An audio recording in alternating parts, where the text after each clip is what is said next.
Hello and welcome back to PYQpedia. हम लोग previous year question की एनालिसिस कर रहे हैं और आज हम लोग assistant labour commissioner labour enforcement officer की जो एग्जामिनेशन 2023 में हुई थी उसकी प्रीवियस ईयर पेपर की एनालिसिस करेंगे। ये आपको जो एनालिसिस है वो अभी enforcement officer, account officer, APFC की जो एग्जामिनेशन है, चाहे एएलसी एलईओ की एग्जामिनेशन है, उनमें आपको हेल्प करेगा, क्योंकि ये सारी एग्जामिनेशन है जहाँ पे लेबर लॉज, इंडस्ट्रियल रिलेशन से क्वेश्चन पूछे जाते हैं। तो इसकी एनालिसिस आप देख करके ही जाएंगे, ठीक है। इससे पहले हम लोगों ने इन्फोर्समेंट ऑफिसर, अकाउंट ऑफिसर और एपीएफसी की 2002 से लेकर के 2023 तक जितने भी क्वेश्चन पूछे हुए हैं उसकी एनालिसिस कर लिए हुए हैं। इवन एएलसी एंड एलईओ की 2015 में जो एग्जामिनेशन हुई थी एंड 2017 में उसकी भी एनालिसिस कर लिए हैं। तो वो सब भी आप इसको देख लेंगे तो उससे आपको आइडिया लगेगा कि किस तरह के क्वेश्चन आते हैं, ठीक है। और this one is the part 1 जहाँ पे हम लोग 1 से लेकर के 60 क्वेश्चन तक करेंगे एएलसी एग्जामिनेशन की, और अगले पार्ट में 61 to 120 क्वेश्चन करेंगे, ठीक है। So let's start the session. पहला जो हमारा क्वेश्चन है कि द डेफिनेशन ऑफ बिल्डिंग और other construction work provided in the building and other construction workers regulation of employment and condition of service act 1996 is not applicable to which of the following building और other construction work.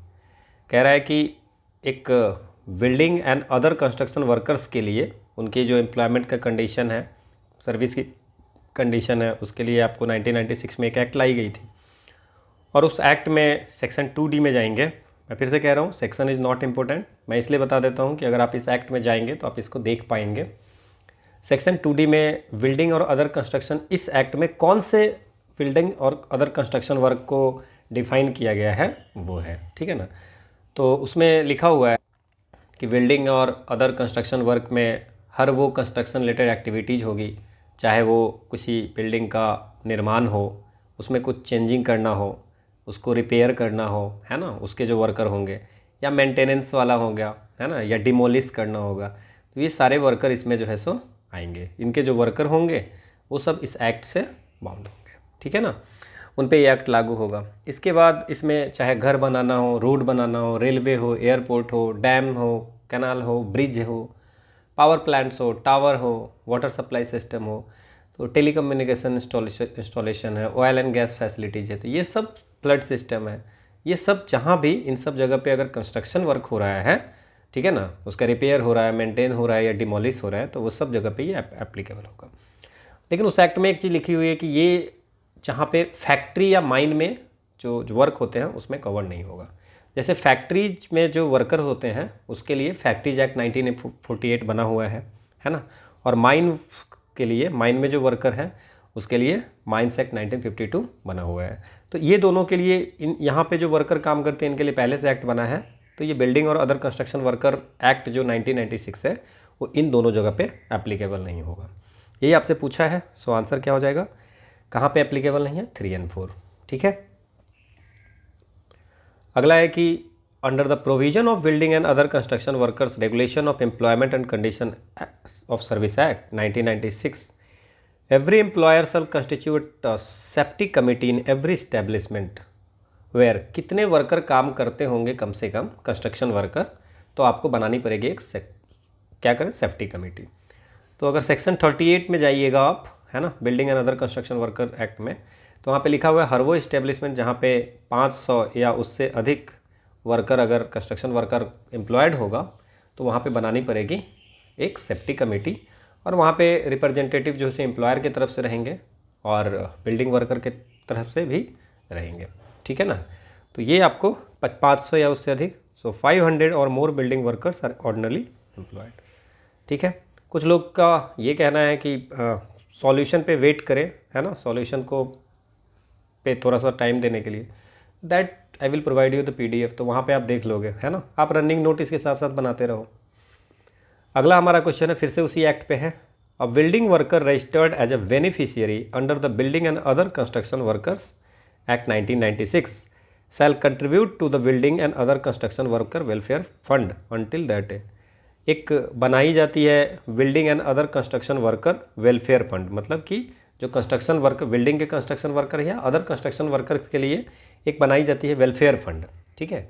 तो उस welfare fund में contribution देनी पड़ती है ना। तो वो जो कंट्रीब्यूशन होती है वो देते हैं कौन, जो पहले तो आपको जो बेनिफिशियरी होंगे, वो बेनिफिशियरी पहले जैसे मान लीजिए आप रजिस्टर्ड वर्कर हैं तो पहले एज अ बेनिफिशियरी आप रजिस्टर्ड होंगे, देन यू हैव टू पे द वेलफेयर फंड में कुछ पैसा देना पड़ेगा जो कि आप ही लोगों के वेलफेयर में यूज होगा।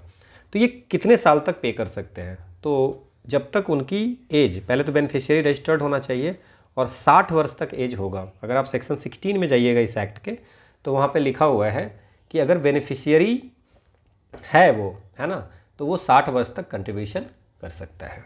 ठीक है, तो दैट इज द 60 ईयर्स। अगला है कि who among the following is not an industry under section 2J of the industrial dispute act 1947। Section 2J जो इंडस्ट्रियल डिस्प्यूट एक्ट 1947 है, वहाँ पे इंडस्ट्री कौन कौन सा हो सकता है वो डिफाइन किया गया हुआ है ना।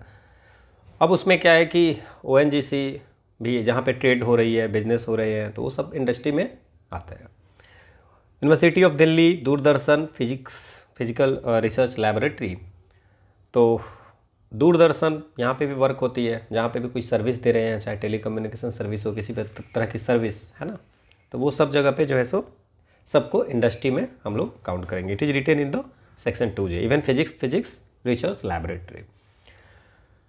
यूनिवर्सिटी ऑफ दिल्ली में को हम इंडस्ट्री नहीं मानेंगे। कैसे नहीं मानेंगे, एक केस हुई थी university of Delhi and another's versus Ramnath. ये 1963 में एक केस हुई थी, ये केस भी आप याद रखेंगे। इस केस में सुप्रीम कोर्ट ने कहा था कि जो एजुकेशनल इंस्टीट्यूशन है, जैसे कि यूनिवर्सिटी ऑफ दिल्ली है, वो इंडस्ट्री नहीं है ना। मतलब सेक्शन 2J में जो इंडस्ट्री डिफाइन किया गया है दैट इज नॉट, वो आपको यूनिवर्सिटी ऑफ दिल्ली उसको नहीं मानेंगे, है ना, समझ गया। क्योंकि इनका कहना था सुप्रीम कोर्ट का कि जो एजुकेशन है ना, कि यूनिवर्सिटी ऑफ दिल्ली का जो मेन फंक्शन है to impart the education provide करना, और वो एक एजुकेशन प्रोवाइड करना एक मिशन की तरह है ना। वो बिजनेस या ट्रेड या कॉमर्शियल एक्टिविटी नहीं है which is defined in the section 2J। कि इंडस्ट्री उसको बोलेंगे जो आपको कोई बिजनेस करता हो या ट्रेड हो या कॉमर्शियल एक्टिविटी, है ना। तो ये university of Delhi and another versus Ramnath case 1963 में सुप्रीम कोर्ट ने कहा था कि यूनिवर्सिटी ऑफ दिल्ली जो है सो ये इंडस्ट्री नहीं है एज पर सेक्शन 2J। सेक्शन 2J में जिस इंडस्ट्री की बात की गई है वो इंडस्ट्री नहीं है। So that is the B, इसका ऑप्शन होगा। अगला है कि which one of the following statement with regard to the industrial employment standing order act 1946 is not correct. अब इसमें से क्या पूछ रहा है कि कौन सा नहीं सही है। पहला है कि right of an employer to suspend his employees is an managerial prerogative. बोला कि कोई एम्प्लॉयर है, वो किसी एम्प्लॉय को सस्पेंड करता है, वो मैनेजरियल राइट है ना। तो हाँ बिल्कुल, अगर डिसिप्लिनरी एक्शन चल रहा है, ये क्लियर नहीं किया है कि किस लिए किया जा रहा है ना। सो ड्यूरिंग डिसिप्लिनरी प्रोसीडिंग अगर सस्पेंशन किया जा रहा है तो that is the managerial right. ठीक है ना, तो यहाँ क्लियर नहीं है कि क्यों सस्पेंड किया है। So this is the suspension. दूसरा है order of suspension does not automatically put to an end the employer employ relationship. अगर सस्पेंशन का ऑर्डर किसी का आ जाता है तो वो आपको एम्प्लॉय और एम्प्लॉयर का रिलेशनशिप खत्म कर दे। It is a suspension not termination, है ना। तो ये बिल्कुल सही है कि अगर मान लीजिए कि किसी को सस्पेंड कर देते हैं, इट माइट पॉसिबल कि बाद में आपको ले जाएंगे, बिकॉज सस्पेंशन इज टेम्पररी, है ना, ये बाद में। तो अगर इसको जब तक टर्मिनेट नहीं करते तब तक एम्प्लॉय और एम्प्लॉयर का रिलेशनशिप खत्म नहीं होता है, मतलब वो वहाँ से जुड़ा रहता है। तो दूसरा भी सही है। तीसरा है कि payment of subsistence allowance during disciplinary proceeding is purely discretionary of the employer. पहला ये है। दूसरा है कि payment of subsistence allowance during disciplinary proceeding is obligatory to enable an employ to prepare his defence and for his वेरबिटल। Now इसमें question कह रहा है कि सब्सिस्टेंस अलाउंस, अगर आप सेक्शन 10A में जाएंगे, इंडस्ट्रियल एम्प्लॉयमेंट स्टैंडिंग ऑर्डर के सेक्शन 10A में, तो वहाँ पे लिखा हुआ है कि अगर मान लीजिए कि क्वायरी चल रही है किसी एम्प्लॉय के अगेंस्ट में, तो एम्प्लॉयर को ना उसको कुछ पेमेंट देना पड़ता है। That payment is subsistence allowance. वो इसलिए देना पड़ता है कि जैसे मान लीजिए कि उसको जो डिफेंस है, मतलब कि उसको डिफेंस में भी तो खर्च होगा ना, डिसिप्लिनरी प्रोसीडिंग है, अगर कोर्ट में ही चल रही है बातें, तो उसको डिफेंस में पैसे तो खर्च होगा, उसको खाने पीने का तो पैसा चाहिए। So that allowance is subsistence allowance. ठीक है, तो ये आपको इस चीज़ के लिए दिया जाता है, तो ये भी बिल्कुल सही है। नाउ ये कह रहा है कि कितना पैसा देंगे सब्सिस्टेंस अलाउंस, वो डिस्क्रिशन है ना, मतलब कि एम्प्लॉयर को जितना मन होगा उतना देगा, नहीं।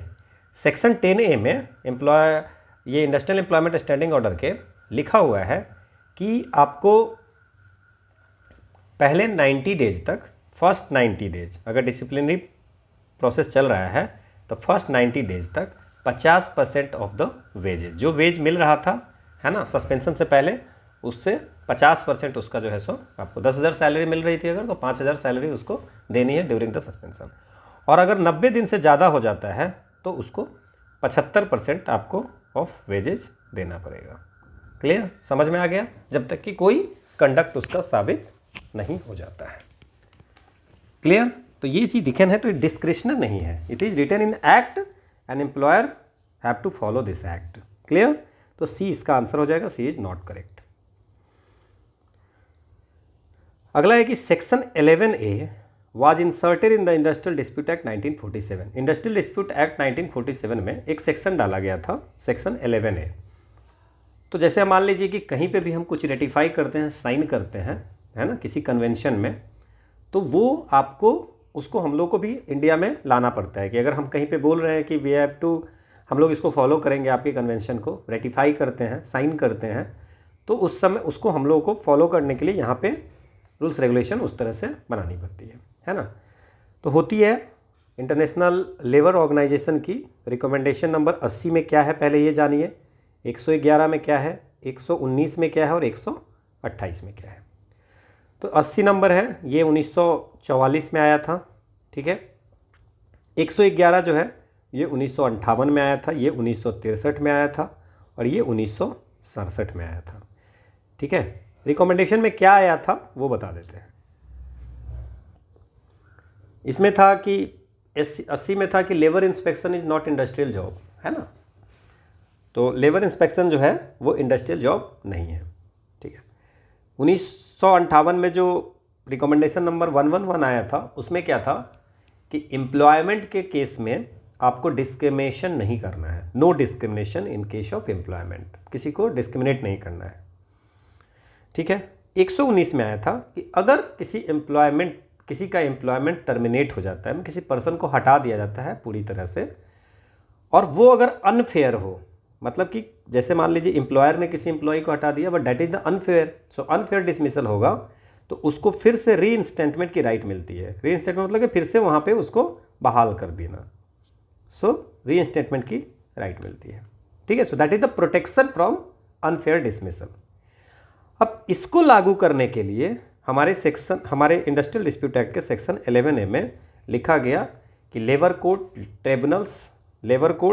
ट्रिब्यूनल्स और नेशनल ट्रिब्यूनल्स को ये आपको परमिशन दिया गया हुआ है कि अगर गलती से डिसमिसल हो गया हो तो, और उसको लग रहा होगा इस कोर्ट्स को ये जस्टिफाइड नहीं है, ठीक है ना, तो उस पुराने ऑर्डर को हटा करके, है ना, और डायरेक्ट रीइंस्टेटमेंट कर सकता है उस वर्कमैन को, ठीक है। तो ये आपको 11 में ऐड किया गया है इन केस ऑफ डिस्चार्ज या डिसमिसल। 128 जो रिकमेंडेशन है उसमें आपको सोशल सिक्योरिटी के बारे में लिखा हुआ है, तो ये सब एक जगह करके हम लोग रट लेंगे, है ना, कौन सी रिकमेंडेशन में क्या है। क्लियर। अगला है कि which of the following are not per se industrial dispute under the industrial dispute act 1947। Now industrial dispute act 1947 में इंडस्ट्रियल डिस्प्यूट अपने आप में कौन सा है ना, मतलब कि वो चीज़ हुआ अगर तो बाय डिफ़ॉल्ट वो इंडस्ट्रियल डिस्प्यूट हो जाएगा। तो इंडस्ट्रियल डिस्प्यूट एक्ट के अगर सेक्शन 2K में जाएंगे तो वहाँ पे इंडस्ट्रियल डिस्प्यूट को डिफाइन किया गया हुआ है ना। तो क्या होगा अगर लड़ाई होती है किसके किसके बीच में, एम्प्लॉई, है ना, एंड एम्प्लॉयर, किसी बात के लिए, किस चीज़ के लिए लड़ाई होती है, एम्प्लॉई और एम्प्लॉयर के बीच में लड़ाई हो, या एम्प्लॉयर एंड एम्प्लॉयर के बीच में हो, दो कंपनी ही लड़ ले, है ना, ठीक है, या एम्प्लॉई एंड एम्प्लॉई के बीच में हो। अच्छा, एम्प्लॉई हो गया, एम्प्लॉई हो गया, एम्प्लॉई अच्छा, एम्प्लॉयर है और दो एम्प्लॉई के बीच में हो, मतलब या तो दो एम्प्लॉयर के बीच में हो, दो एम्प्लॉई के बीच में हो, या एक एम्प्लॉई और एम्प्लॉयर के बीच में लड़ाई हो, so that is the industrial dispute. अब लड़ाई किस बात के लिए हो? घरेलू मामले में लड़ाई होगी तब तो नहीं होगा ना। ये होगी एम्प्लॉयमेंट के लिए, नौकरी हटा दिए या रख लिए, या सर्विस कंडीशन के लिए, कंडीशन सर्विस कंडीशन के लिए, इन चीज़ों के लिए अगर इन तीनों के बीच में लड़ाई होती, इन तीन कंडीशन में, तो उसको हम लोग इंडस्ट्रियल डिस्प्यूट बोलेंगे। अब कौन सी ऐसी लड़ाई, इसमें चार ऑप्शन दिए हुए है जिसमें बाय डिफ़ॉल्ट हम मान लेंगे कि ये इंडस्ट्रियल डिस्प्यूट है। बाय डिफ़ॉल्ट पर से का मतलब हो गया अपने आप में लड़ाई है, विदाउट कंप्लेनिंग। जैसे मान लीजिए कि कुछ हो रहा है, अगर आप कंप्लेन करने जाते हो, ठीक है, तो फैसला होगा, लेकिन क्या ऐसा है कि कर देगा, तो उसको हम मान लेंगे कि इंडस्ट्रियल डिस्प्यूट है। ठीक है। अब क्या है कि पहला है suspension of a workman by the employer, not per से बोला है। कौन सा? नॉट पर से, अपने आप में नहीं। तो वर्कमैन का सस्पेंशन है, suspension of a workman by an employer, ये इंडस्ट्रियल डिस्प्यूट है? नहीं। मान लीजिए सस्पेंशन किस कारण से हो रहा है तो हमको पता नहीं है, और किसी एक पर्टिकुलर का सस्पेंशन हो रहा है, क्योंकि सारे का तो सस्पेंशन हो नहीं रहा है। तो एक आदमी, किसी एक वर्कमैन का अगर सस्पेंशन हो रहा है, इट माइट पॉसिबल कि डिसिप्लिनरी प्रोसीडिंग के कारण हो रहा होगा, तो क्या हम उसको जो है सो इंडस्ट्रियल डिस्प्यूट पर से मानेंगे? नहीं। ये पर से का मतलब होगा अपने आप में नहीं है।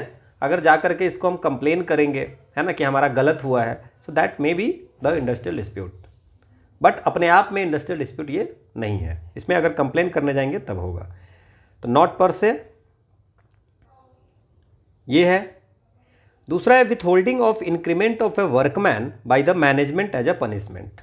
किसी वर्कमैन का इंक्रीमेंट को रोक दिया, आपको किसी पनिशमेंट हुआ है ना, कुछ इशूज हो गई जिसमें आपको पनिश करने के लिए, आपकी परफॉर्मेंस खराब थी या कोई भी ऐसी रीजन के कारण आपका जो है सो इंक्रीमेंट को रोक लिया गया किसी वर्कमैन का, तो क्या ये इंडस्ट्रियल डिस्प्यूट होगा? ये हो सकता है, बट अगर आप इसको जाते हो कंप्लेन करने, या नंबर ऑफ कितने पीपल है, किसी एक का हो सकता है, इट माइट पॉसिबल कि जो सस्पेंशन है या विथहोल्डिंग ऑफ इंक्रीमेंट है वो बिकॉज ऑफ अ रीजन ऐसा होगा, तो है ना।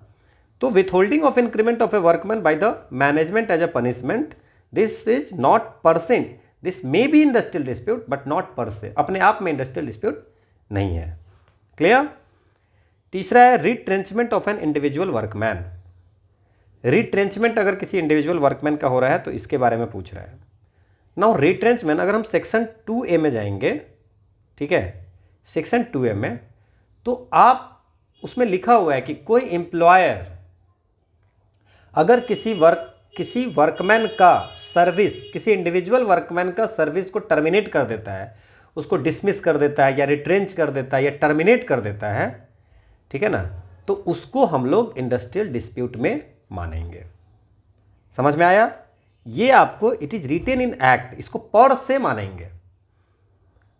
मतलब कि अगर किसी एक पर्सन को भी अगर रिट्रेंच कर देता है employer, so that is a deemed to be an industrial dispute.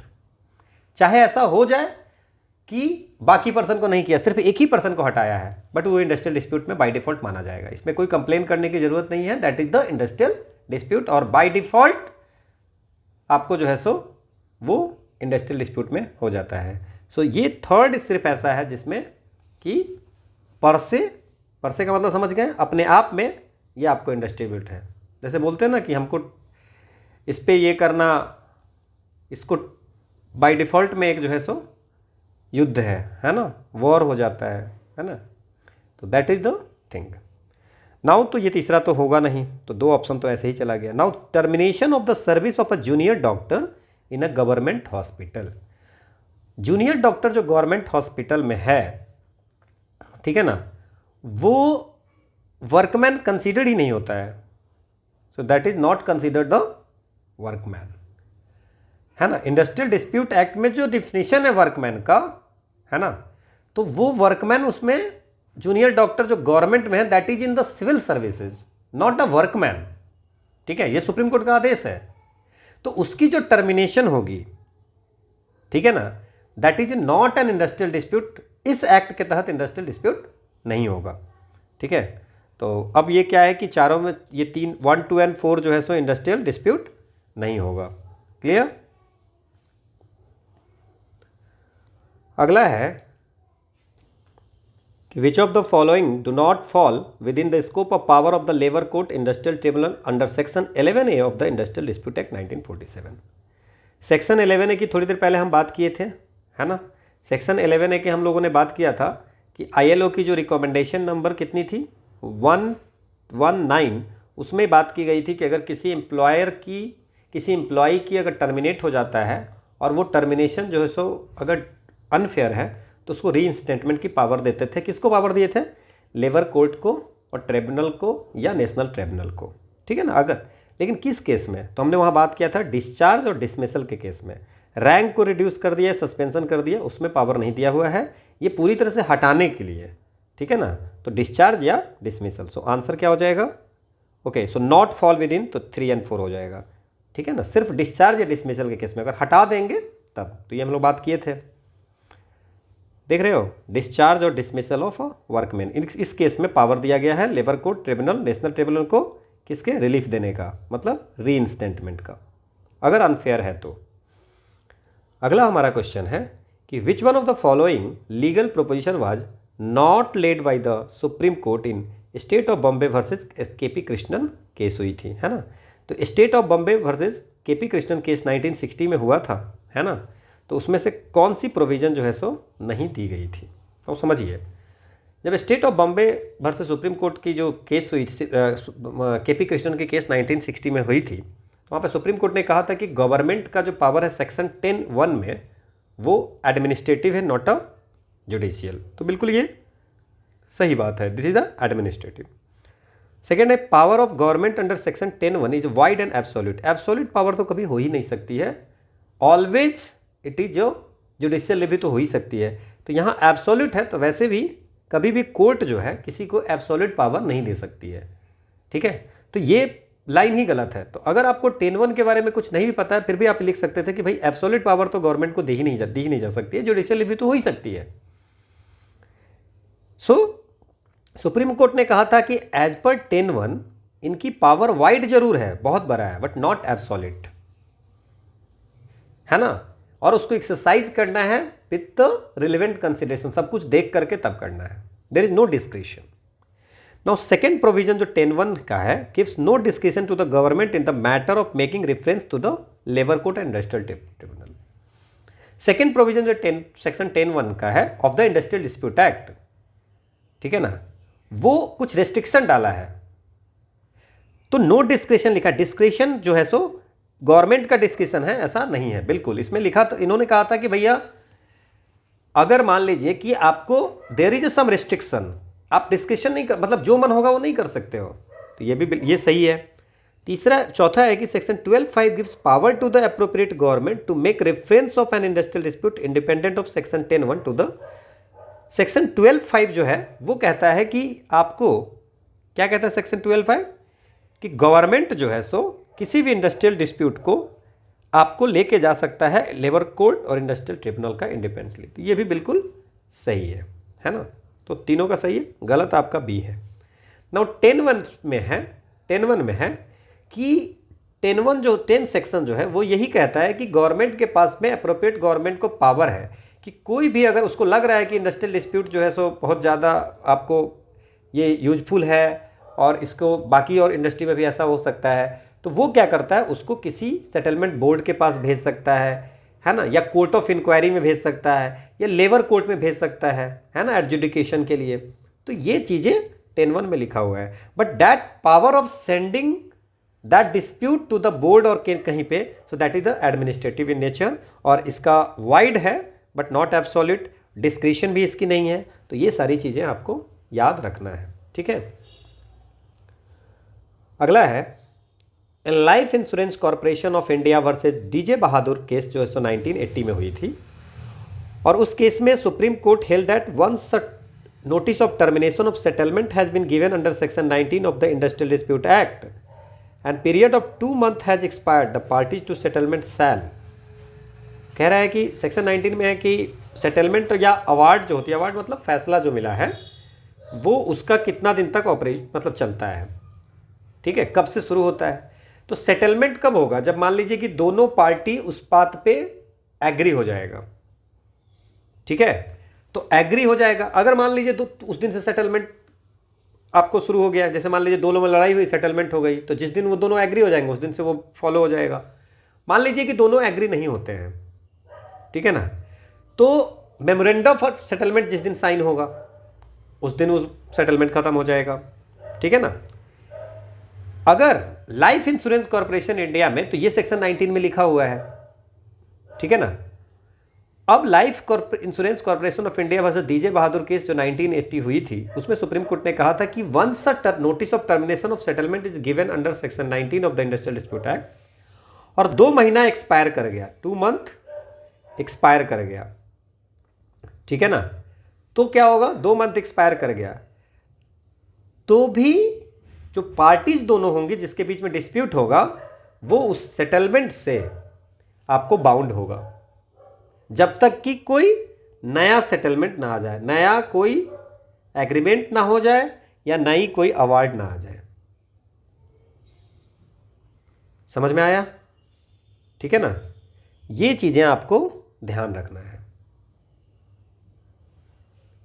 इसमें जो है ना, अगर आप बात करेंगे तो जो सेक्शन 19 है, तो सेक्शन 19 का 1 में तो ये लिखा हुआ है कि जिस दिन एग्री हो जाएगा उस दिन से सेटलमेंट स्टार्ट हो जाएगा, या एग्री नहीं हुआ तो जिस दिन memorandum of the settlement sign हो जाएगा दोनों पार्टीज के द्वारा उस दिन सेटलमेंट स्टार्ट हो जाएगा।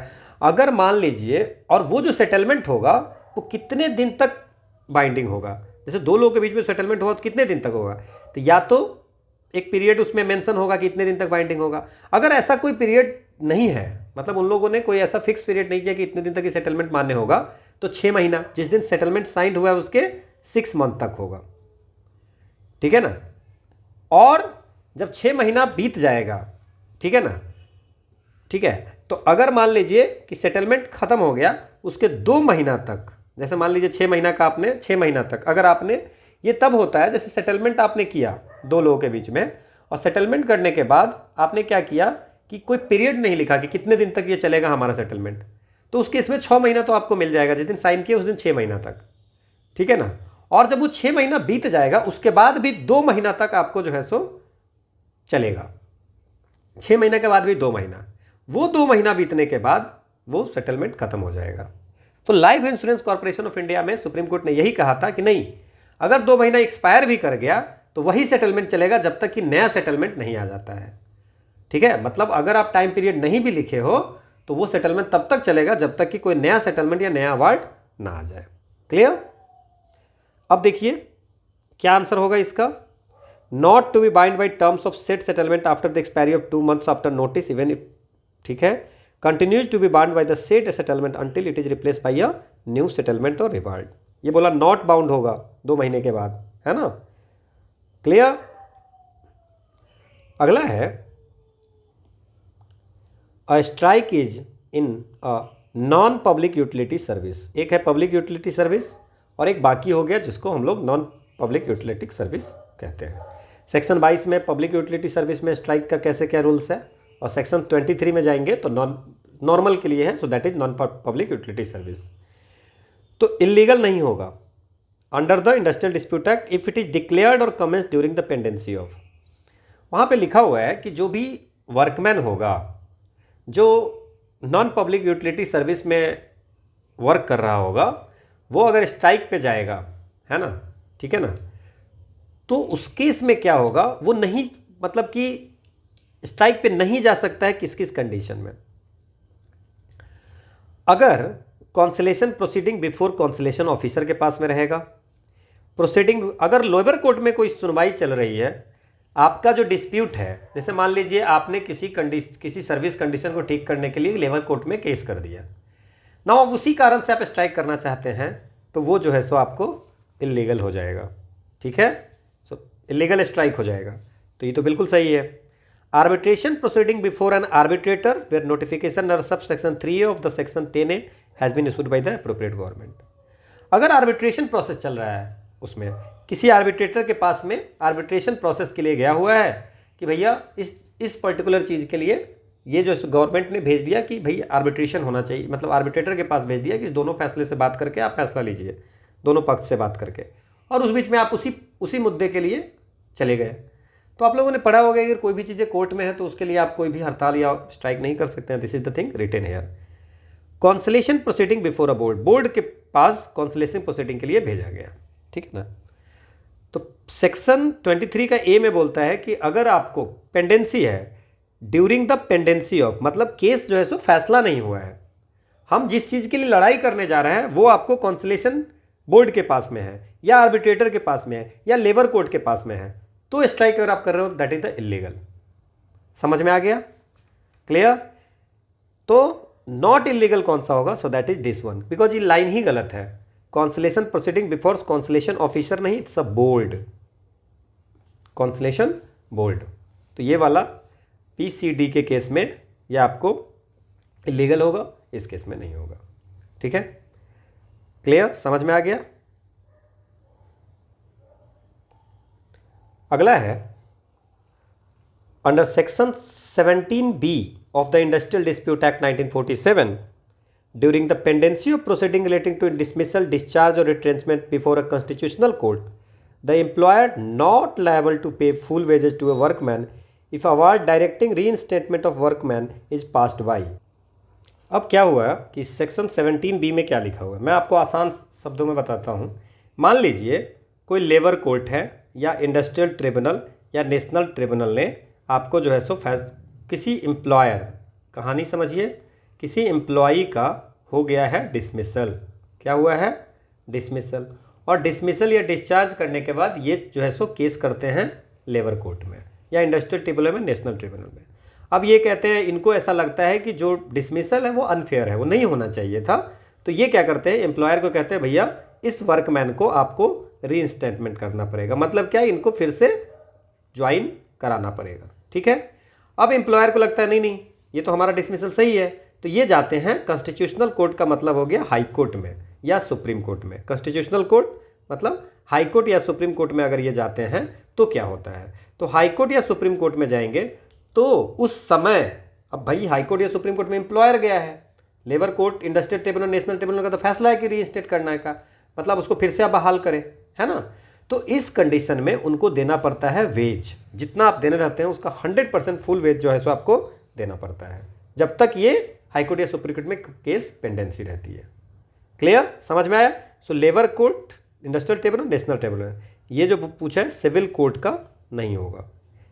क्या पूछा है कि not liable to pay full wages a workman if award directing reinstatement passed by. अगर सिविल कोर्ट ये कह रहा है, ठीक है ना, कि ये डिसमिसल सही नहीं है, तो उस केस में नहीं है। इसमें क्या है, labour court, industrial tribunal, national tribunal, क्योंकि सिविल कोर्ट में जा ही नहीं सकते हैं। Labour court, industrial tribunal, national tribunal में जा सकते हैं, वहाँ के फैसला को हाई कोर्ट में लेके जा सकते हैं। सो आंसर कौन सा नहीं होगा, तो ये होगा सिविल कोर्ट।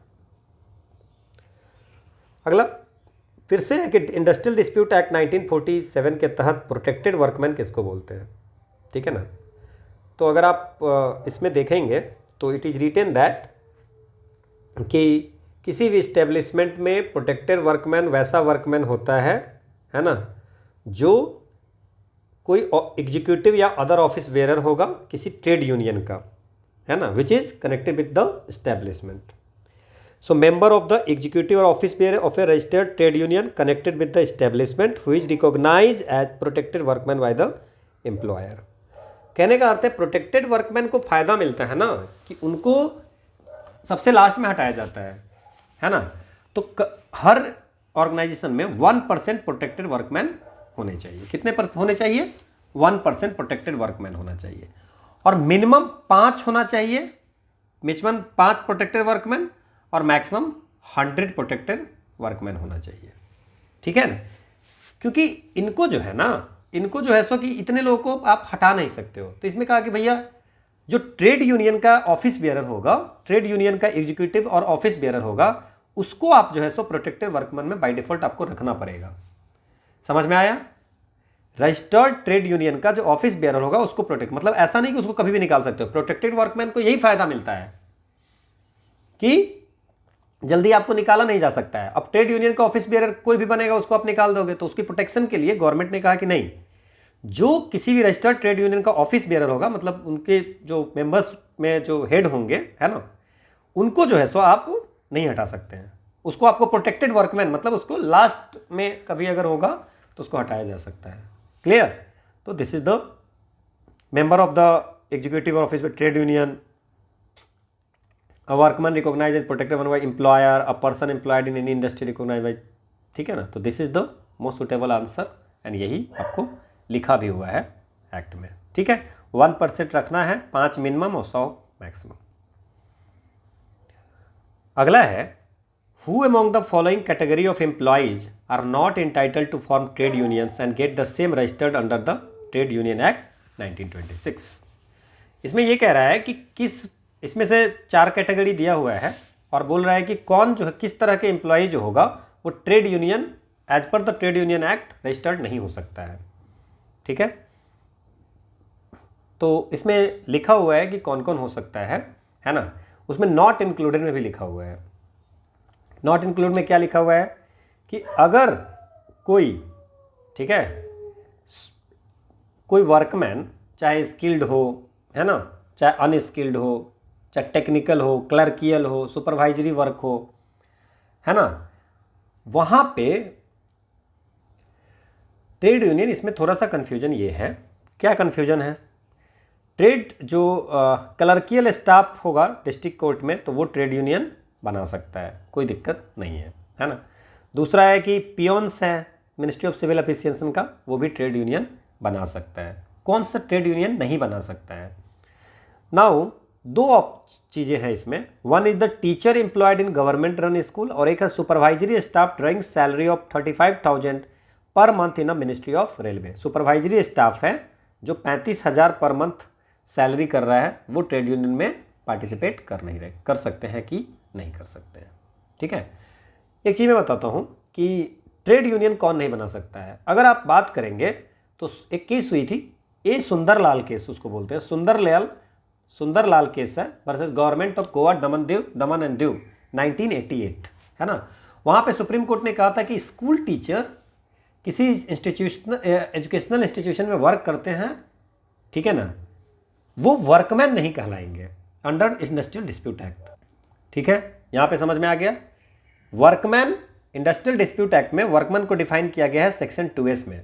वहाँ पे कि कोई भी पर्सन, कोई भी वर्कमैन, कोई भी पर्सन किसी इंडस्ट्री में एम्प्लॉयड है और कोई मैनुअल वर्क या अनस्किल्ड वर्क या स्किल्ड वर्क या टेक्निकल वर्क अगर कर रहा है या ऑपरेशनल वर्क कर रहा है, ठीक है, ऑपरेशनल वर्क कर रहा है, ठीक है ना, या क्लर्कियल वर्क कर रहा है, सुपरवाइजरी वर्क कर रहा है ना, तो वो सब जो है सो वर्कमैन में आएगा।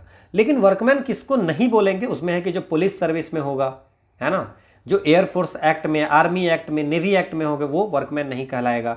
अगर कोई एम्प्लॉयड है मैनेजरियल या एडमिनिस्ट्रेटिव कैपेसिटी में, तो उसको वर्कमैन नहीं बोलेंगे। अगर सुपरवाइजरी कैपेसिटी है जिसकी एक पर्टिकुलर वेज है, उस वेज से ज़्यादा अगर होगा तो वो वर्कमैन नहीं कहलाएगा।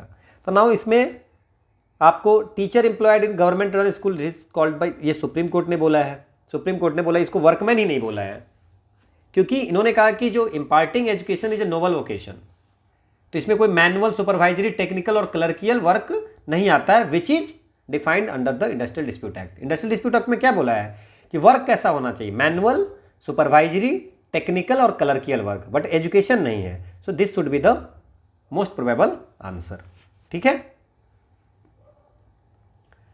Not less than how many of the total number of office bearer of every registered trade union in an unorganized sector shall be a person actually engaged or employed in an industry with which the trade union is connected।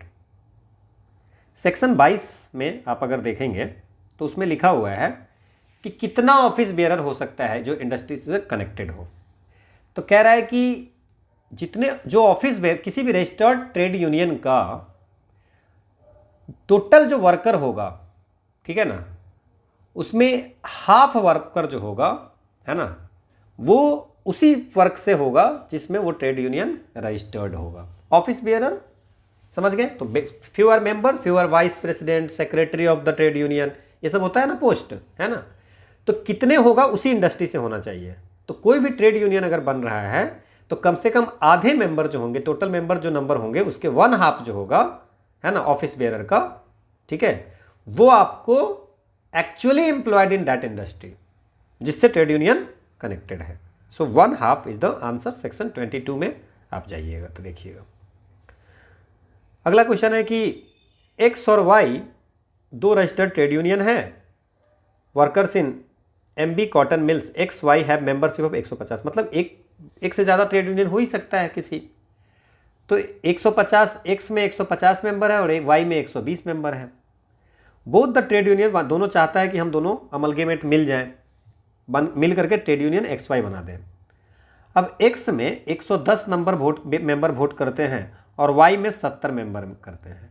Total member कितने होते हैं? इसमें 150 और इसमें 120। ठीक है, clear. और cast their vote to decide for और अगेंस्ट द अमलगेमेशन, इतने लोग वोट करते हैं। ठीक है, वोट इतने ही लोग करते हैं, मेंबर इतने हैं, वोट इतने लोग करते हैं।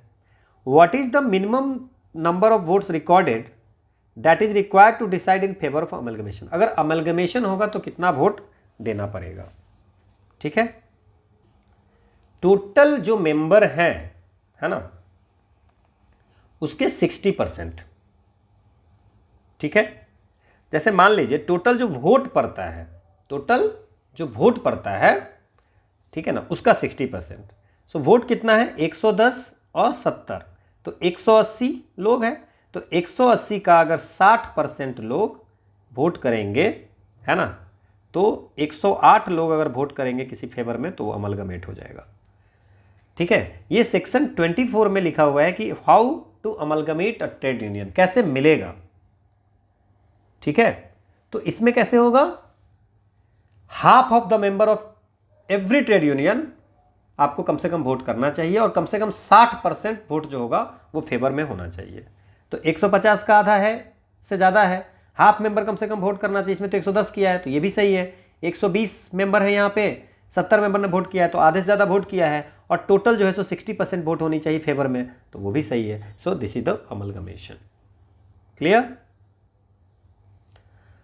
If the membership of registered trade union in a financial year did not exceed 250, annual audit of the account of a trade union may be conducted by how many member of the union। अब कहते हैं कि audit का बात है ना, तो central trade union regulation आई थी, रूल 1938 में आई थी, है ना। उसमें 13(4) जो है so rule number 13(4) under rule 13 subsection 4 में लिखा हुआ है कि अगर किसी ट्रेड यूनियन का पूरे फाइनेंशियल ईयर में 250 से ज़्यादा मेंबर नहीं होंगे तो उसका एनुअल ऑडिट जो होगा वो यूनियन के 2 मेंबर्स के द्वारा, किसी भी 2 मेंबर्स के द्वारा किया जाएगा। अगर 250 से ज़्यादा होगा तो फिर बाहरी एजेंसी को कराना होगा। समझ में आया बात को? ठीक है, 250 तक में आपको 2 मेंबर कराएंगे। This is written in the rule 13(4). अगला है कि certified standing orders cannot be modified except on agreement between employer and the workman until the expiry of how much time from the date of which standing order came into operation। कह रहा है कि जो standing order आएगा, है ना, वो आपको, मान लीजिए कि कोई स्टैंडिंग ऑर्डर आया कि भैया ये करना है एम्प्लॉयर, अब उसको अगर कोई मॉडिफाई करना है, ठीक है ना, उसको तो कैसे मॉडिफाई कर सकते हैं? ठीक है ना, तो 6 महीना 6 मंथ जिस दिन स्टैंडिंग ऑर्डर आएगा या लास्ट मॉडिफिकेशन होगा, है ना, उसके 6 महीना के बाद। ठीक है ना, तो जो भी ऑर्डर आएगा वो 6 महीने तक आपको मॉडिफाई नहीं कर सकते हैं। और मान लीजिए कि एक बार मॉडिफाई करने के लिए आपको एग्रीमेंट करनी पड़ेगी एम्प्लॉयर और वर्कमैन के बीच में, दोनों अगर एग्री होंगे तो आप मॉडिफाई कर सकते हो, बट 6 महीने तक नहीं। ठीक है ना, जिस दिन वो स्टैंडिंग ऑर्डर आएगा उसके 6 महीने तक आप मॉडिफिकेशन नहीं कर सकते, उसके बाद विथ एग्रीमेंट कर सकते हो। ठीक है, या अगर एक बार मॉडिफिकेशन करते दोबारा भी करना है तो उसको 6 महीने के बाद ही करना पड़ेगा, लास्ट मॉडिफिकेशन के 6 महीने के बाद। अगला है कि scooters India is an establishment covered by industrial employment standing order. R is a workman of the establishment, he is suspended by the employer। ये क्या हुआ? सस्पेंड हो गया। Pending investigation into complain of misconduct against him the employer has to pay him subsistence allowance, बता दिया था मैंने। For first 90 days of suspension कितना देना है, ये मैंने बता दिया था। कितना पैसा देना है, 50%। और 90 डेज के बाद कितना देना है, 90 डेज के बाद 75%। अगला है कि क्वेश्चन पर्टेनिंग टू एप्लीकेशन और interpretation of standing order under industrial dispute act में जो स्टैंडिंग ऑर्डर आया है, ठीक है, वो स्टैंडिंग ऑर्डर का क्या इंटरप्रिटेशन है और कहाँ कहाँ एप्लीकेशन है, ये इसका फैसला कौन करेगा, ठीक है ना। तो सेक्शन 13A में अगर आप जाएंगे तो उसमें लिखा हुआ है कि अगर ऐसा कहीं क्वेश्चन अराइज होता है कि भैया इस स्टैंडिंग ऑर्डर जो है ना, उसका एप्लीकेशन कहाँ है या इसका इंटरप्रिटेशन क्या होगा, ठीक है ना, तो जो एम्प्लॉयर हो या वर्कमैन हो ये क्या कर सकते हैं, उस बात के लिए लेबर कोर्ट में जा सकते हैं। कौन सा लेबर कोर्ट, जो इंडस्ट्रियल डिस्प्यूट एक्ट के तहत बना है, ठीक है। तो ये कौन डिसाइड करेगा, इसका इंटरप्रिटेशन कौन करेगा, that is the labour court. अगला है कि इंडस्ट्रियल एम्प्लॉयमेंट एक्ट 1946 जो है, state government is appropriate government if industrial establishment. देखिए हमने आपको बहुत बार बताया है कि अप्रोप्रिएट गवर्नमेंट जो होता है, अप्रोप्रिएट गवर्नमेंट का मतलब होता है कि कंडीशन सेंट्रल गवर्नमेंट की जो भी चीज़ें हैं उसमें सेंट्रल गवर्नमेंट होगा, है ना। जैसे मान लीजिए कि मेजर पोर्ट है, मेजर पोर्ट ये किस में आ जाएगा, सेंट्रल गवर्नमेंट के अंदर में आता है तो सेंट्रल गवर्नमेंट हो जाएगा। और रेलवे है तो ये सेंट्रल गवर्नमेंट के अंदर आता है तो इसमें रेलवे वाला जितनी भी होगी वो आपको रेलवे आ जाएगा, अप्रोप्रिएट गवर्नमेंट है। ऑयल फील्ड है तो इसमें कौन आ जाएगा, सेंट्रल गवर्नमेंट आ जाएगा।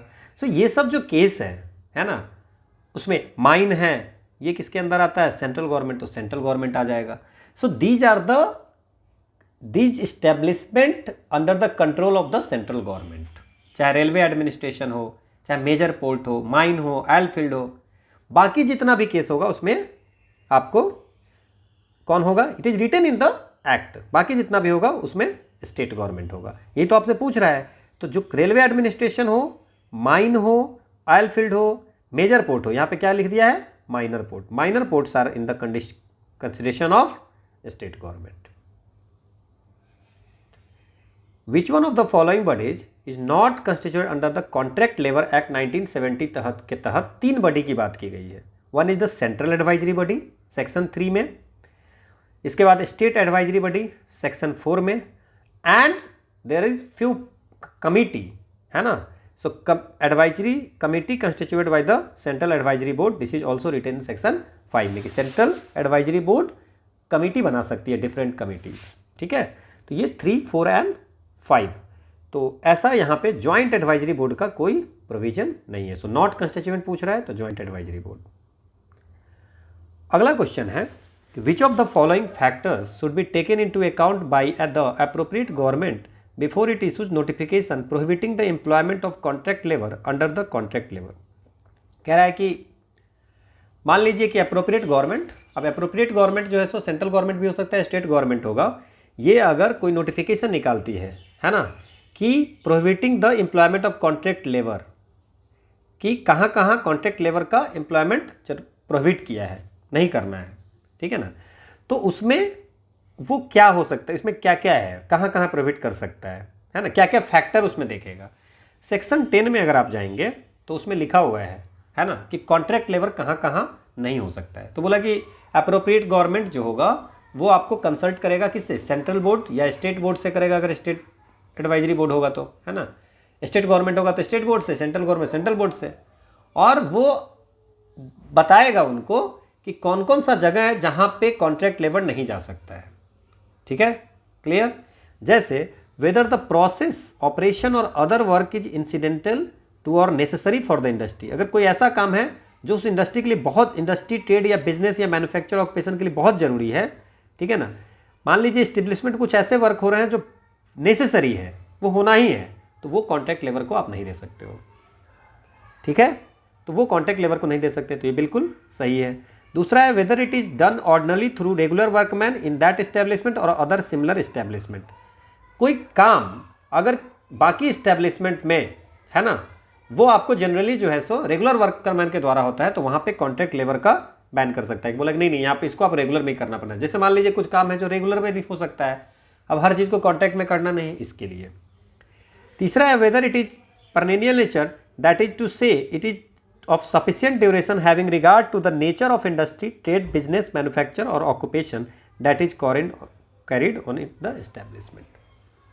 यहाँ पे कह रहा है कि वो ये भी फैक्टर देखेंगे कि जो जॉब है ना, उसकी नेचर क्या है, इंडस्ट्री का नेचर क्या है, जो भी बिजनेस है उसका नेचर क्या है, ऑक्यूपेशन क्या है, उसके अनुसार से भी वो डिसाइड करेगा कि ये तो बिल्कुल तीनों हैं। इवन होल टाइम वर्कमैन कितने हैं उस पर भी डिसाइड कर सकता है। होल टाइम मान लीजिए कोई इंडस्ट्री खोला, सब कॉन्ट्रैक्ट लेबर ही रखा हुआ है, ठीक है ना, तो इसमें देखना है कि भैया तो इंडस्ट्री को चलना भी तो जरूरी है, तो वो देखेगा कि क्या सफिशिएंट नंबर ऑफ एम्प्लॉय जो है वो आपको परमानेंट वर्कमैन में है कि नहीं। तो ये 4 चीज़ें हैं जो फैक्टर को देखते हैं, यही ओनली नहीं है but these 4 factors which written in the act section 10 में आपको कॉन्ट्रैक्ट लेबर एक्ट में लिखा हुआ है। सो वो डी इज द ऑप्शन।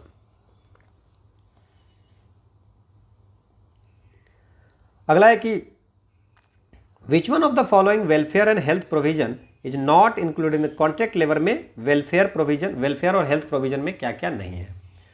तो चैप्टर 5 में अगर जाएंगे तो वहाँ पे वेलफेयर प्रोविजन की बात है, जिसमें कैंटीन की बात की गई हुई है सेक्शन 16 में, रेस्ट रूम की बात की गई सेक्शन 17 में, फर्स्ट एड फैसिलिटीज़ की बात कही 19 में, है ना, और क्रेज की बात जो है सो आपको कॉन्ट्रैक्ट लेबर वाले में क्रेज की बात वेलफेयर और हेल्थ में नहीं की गई हुई है, ठीक है।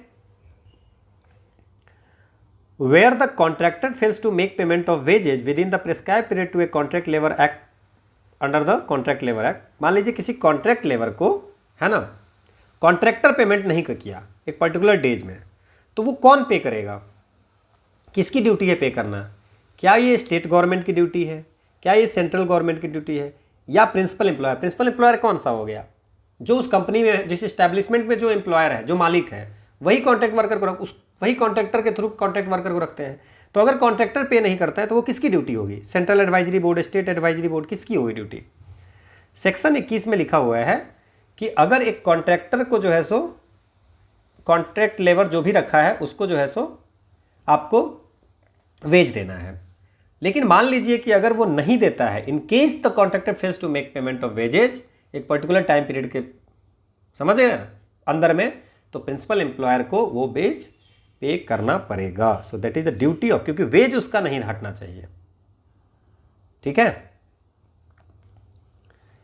अगला है the appropriate government issues notification under section 10A of the contract labour act prohibiting employment of contract labour in loading and unloading activities in the industrial establishment in state acts.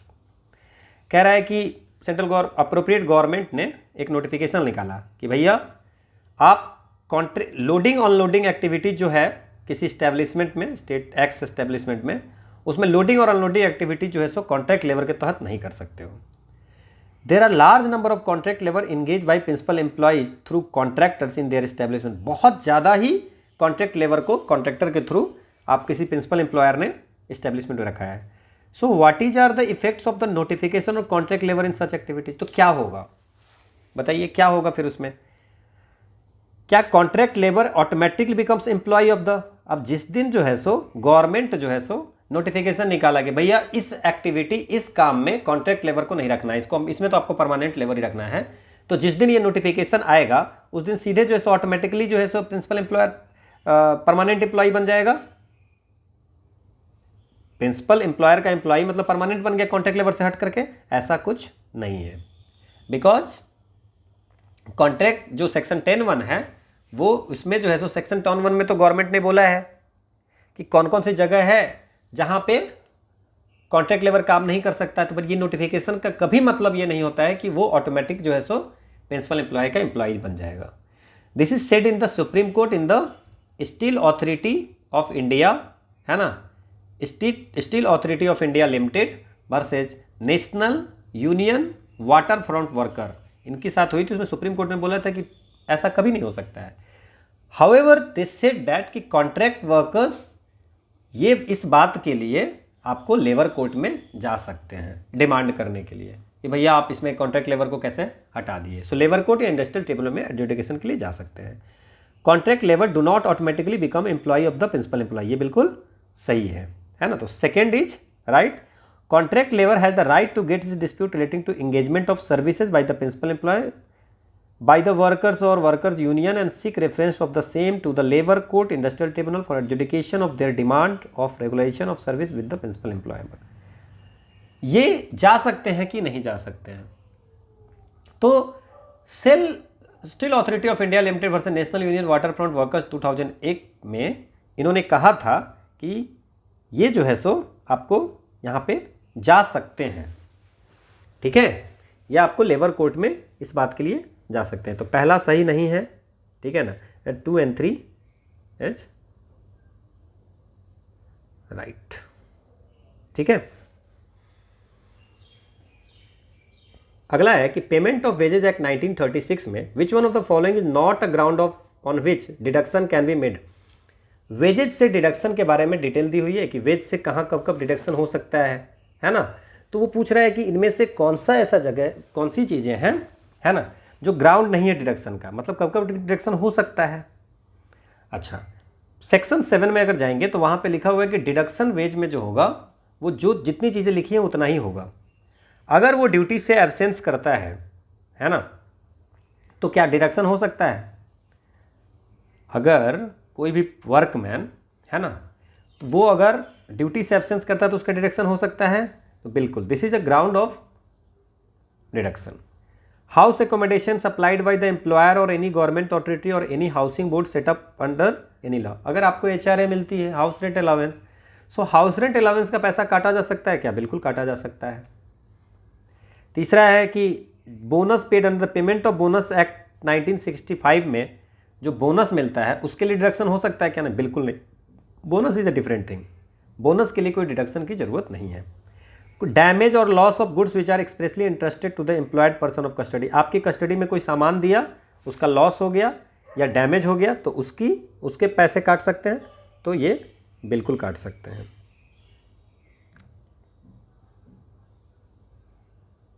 ठीक है। बोनस का पैसा नहीं कटता। These are details, हम जब payment of wages act पढ़ेंगे तो उसमें हम लोग ये डिटेल में देखेंगे, ठीक है। Which one of the following statement with regard to inspectors under section 14 of the Payment of Wages Act 1936 में इंस्पेक्टर के बारे में लिखा हुआ है, तो उसमें से कौन सा सही नहीं है? सेक्शन 14 में जाइएगा तो क्या है? Inspector appointed under the payment of wages act are not public servant as defined under the Indian penal code, ठीक है। अब जो पेमेंट ऑफ वेजेज एक्ट 1936 का, ठीक है ना, वो इंस्पेक्टर कौन होगा? सो दैट इज द, जो फैक्ट्रीज एक्ट में जो इंस्पेक्टर अपॉइंट किया जाता है वही आपको इसके तक होगा। और सेक्शन 14(5) में अगर आप जाएंगे तो इट इज रिटेन दैट कि हर इंस्पेक्टर एक पब्लिक सर्वेंट होगा within the meaning of Indian penal code. तो नॉट पब्लिक सर्वेंट है, ये गलत हो गया और गलत ही पूछ रहा है, तो ये आंसर हो गया। अब है दूसरा, an inspector of factories appointed under the factories act 1948 shall be an inspector of, जो फैक्ट्रीज एक्ट 1948 के तहत जो इंस्पेक्टर अपॉइंट किया गया वही पेमेंट ऑफ वेजेज एक्ट के तहत भी इंस्पेक्टर होगा, मतलब दोनों एक्ट को ड्यूटी वही करेंगे। The appropriate government may appoint inspector from the purpose of the payment of wages act 1936 in respect of all person employed upon a railway otherwise than in a factory to whom the payment of wages act 1936 applies. ये बिल्कुल सही है। Appropriate government may appoint inspector for the purpose of this act in respect of all person employed upon a railway, चाहे तो वो ऐसा कर सकते हैं जहां जहां ये एक्ट अप्लाइज होगा, तो ये भी सही है, ठीक। The appropriate government may by notification in the official gazette appoint such other person as it thinks fit to be inspector for the purpose of, और भी कुछ लोगों को अगर चाहे तो वो कर सकता है, that is written in the 14(3). So 14(1) to लेकर के 14(5) तक सारे हो सकते हैं, ठीक है।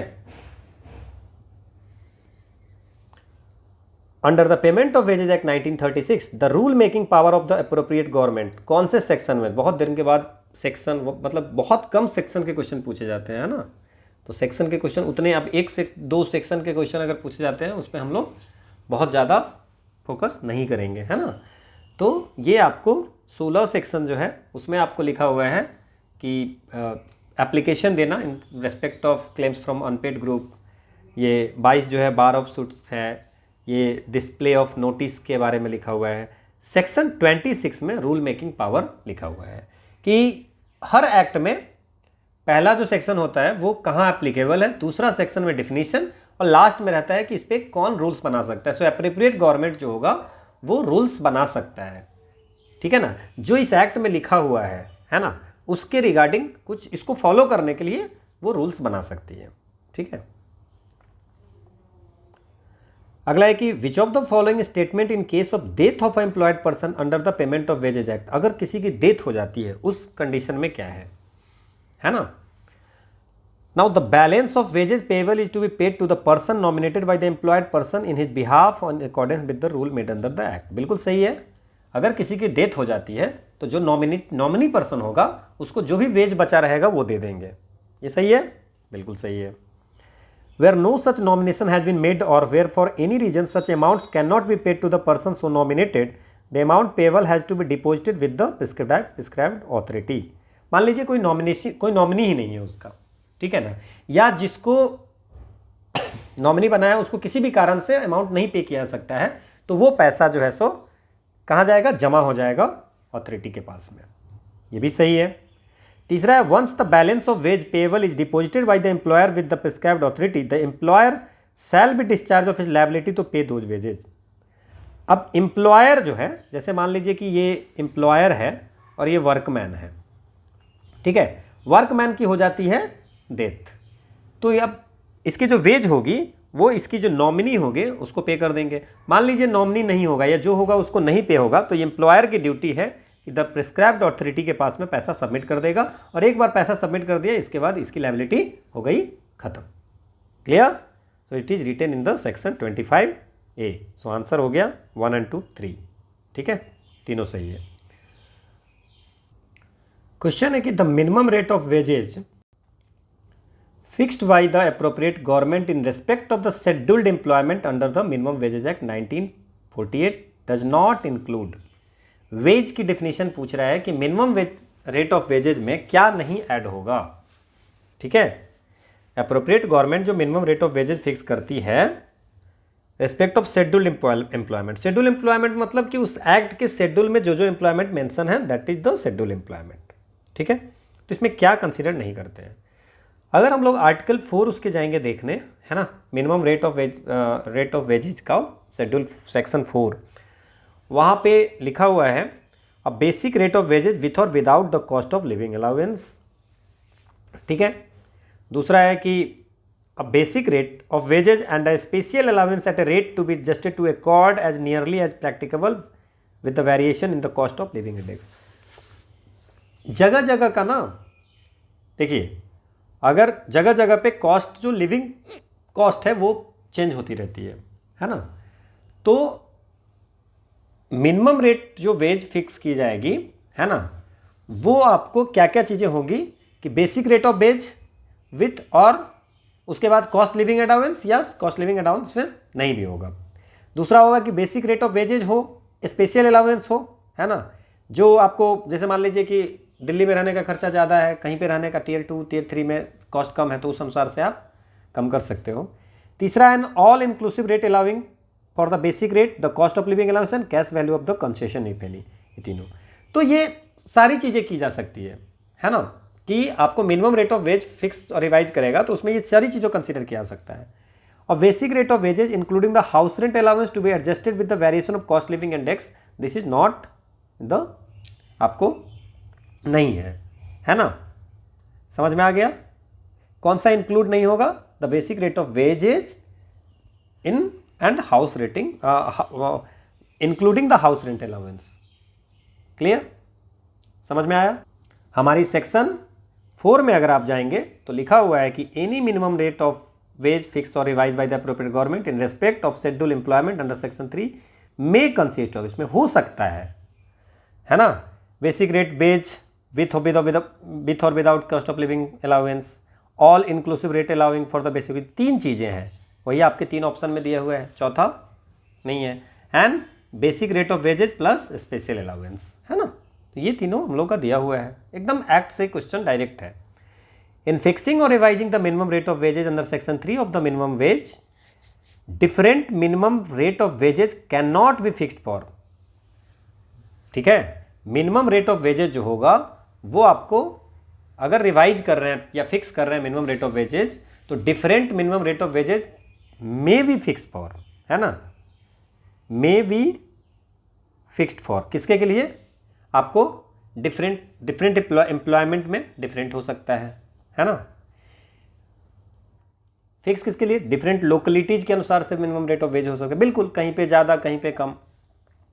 एडल्ट का अलग, एडल्सेंट का अलग, चिल्ड्रन का अलग, अप्रेंटिस का अलग वेज कर सकते हैं, ये भी कर सकते हैं। डिफरेंट शेड्यूल, अलग अलग काम के लिए, शेड्यूल एम्प्लॉयमेंट मतलब कि अलग जो शेड्यूल में लिखी हुई है एम्प्लॉयमेंट उसके लिए, तो अलग अलग शेड्यूल एम्प्लॉयमेंट के लिए कर सकते हैं। मेल और फीमेल वर्कर्स के लिए नहीं, कभी भी ऐसा नहीं किया जा सकता है कि फीमेल के लिए अलग वेज और मेल के लिए अलग वेज। आप वर्क का क्लास अलग है तो उसमें कर सकते हो, लोकेलिटीज अलग है तो कर सकते हो, अलग एम्प्लॉयमेंट्स है तो कर सकते हो, है ना, डिफरेंट क्लास ऑफ वर्क है तो उसके लिए वेज अलग कर सकते हो, बट इट्स नॉट कि मेल और फीमेल का अलग करना, है ना। Which one of the following statement with respect to the payment of wages is in kind under the minimum wages act not correct. 11 section में जाएंगे तो वेजेज इन काइंड लिखा हुआ है ना, उसमें लिखा हुआ है कि minimum wages payable under this act shall be paid in cash. कहाँ पे, है ना, कहाँ पे कर सकते हैं, where it has been the custom to pay wages wholly और partially in kind, the appropriate government may by notification in the official gazette authorize the payment of minimum wages either wholly और partially in kind. ठीक है, दूसरा, if the appropriate government is of the opinion that the provision should be made for the supply of essential commodities at concessional rate, it may be notification in the official gazette authorize the provision of such supplies at concessional rate। ठीक है, concessional rate में पैसे मिल सकती हैं। तीसरा है the cash value of wages in kind and of concession in respect of supplies of essential commodities shall be estimated in the manner prescribed by the act. और D है minimum wages may be payable either in kind और in terms of an essential commodity which can be made convertible on pro rata basis, है ना। देखिए, minimum wage जो होगा इस act में वो कैश में पे की जा सकती है, ठीक है ना। अब मान लीजिए कि काइंड में भी पे की जा सकती है, काइंड में, ठीक है ना, बट इसमें क्या है, गवर्नमेंट को अगर ऐसा लग रहा है कि हम इसको काइंड में कर सकते हैं तो ही कर सकते हैं, ठीक है, मतलब बदले में कुछ। अगर गवर्नमेंट को ऐसा लगता है कि इसेंशियल कमोडिटीज को कॉन्सेशन रेट में दे तो उसको भी आप मान सकते हैं काइंड में। क्लियर, कि कॉन्सेशन रेट में मतलब कि 10 रुपये की चीज़ 5 रुपये में आपको मिल रहा है, 50% मिल जाता है, that may consider in the kind, है ना। The cash value of wages in kind and of concession in respect of, और ये एक्ट में आपको पूरा लिखा हुआ है कि कैश वैल्यू, जैसे आप वेज जो है सो काइंड में दे रहे हो या कंसेशन में दे रहे हो, है ना, तो वो कैसे एस्टिमेट करेंगे, that is written in the this act section 2 और सेक्शन 3 में, ठीक है ना। तो ए बी सी तीनों सेक्शन 11 में लिखा हुआ है। चौथा है कि minimum wages may be payable either in kind और in the form of essential commodity which can be made convertible on pro rata basis. ऐसा नहीं है, ठीक है, कन्वर्टेबल होगा कैसे, जैसे इस एक्ट में लिखा हुआ है। अगला है कि which one of the following statement is not correct with regard to fixing the number of hours for a normal working day under the minimum wages act में बोल रहा है कि नंबर ऑफ आवर कैसे फिक्स किया जाएगा, ठीक है।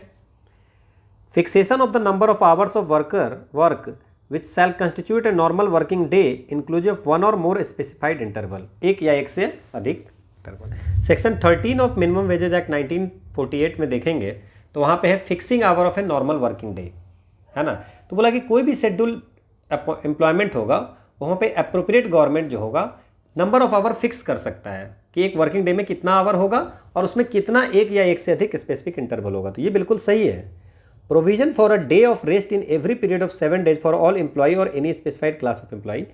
और ये भी कह रहा है कि गवर्नमेंट ये भी कर सकता है कि 7 दिन में एक दिन का रेस्ट कर सकता है, ठीक है, और उस रेस्ट के दिन का पेमेंट हो। तीसरा है provision for grant of payment of work on a day of rest at a rate which is not less than the over time rate. कह रहा है कि अगर मान लीजिए रेस्ट के दिन अगर वर्क कर रहा है ठीक है, तो उस दिन पेमेंट होगा। ओवर टाइम रेट से कम नहीं, ज़्यादा कर सकते हैं बट ओवर टाइम के रेट से आपको देना पड़ेगा। तो ये 3 चीज़ें हैं। Fixation of the number of hours of work which shall not exceed 8 hours D inclusive 1 और मोर स्पेसिफाइड आवर। ऐसा कुछ भी आपको नहीं लिखा हुआ है कि 8 आवर ही होना चाहिए, है ना। Clear. The appropriate government under minimum wages act 1948 may not fix, क्या फिक्स नहीं कर सकता है, a minimum time rate, a minimum piece rate, a guarantee time rate, a guarantee over time rate. Section 3 का 2 में देखिएगा अगर मिनिमम वेजेज एक्ट में, तो appropriate government minimum rate of wages fix कर सकता है ना। Minimum rate of wages for time work, ठीक है, और minimum rate wage of for piece work.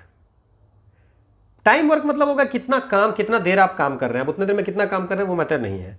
और पीस वर्क क्या हो गया कि कितने पीसे बना रहे हो। जैसे पीस का अगर कहीं पे 500 पीस ये बनाना है तो कितना पीस, एक दिन में 50 पीस आपको बनाना है, so that is the piece rate of work, है ना। तो मिनिमम पीस रेट, ठीक है, तो ये आपको कर सकती है, अप्रूव्ड गवर्नमेंट फिक्स कर सकती है मिनिमम टाइम रेट या minimum piece rate. Guaranteed time rate भी एक चीज़ है।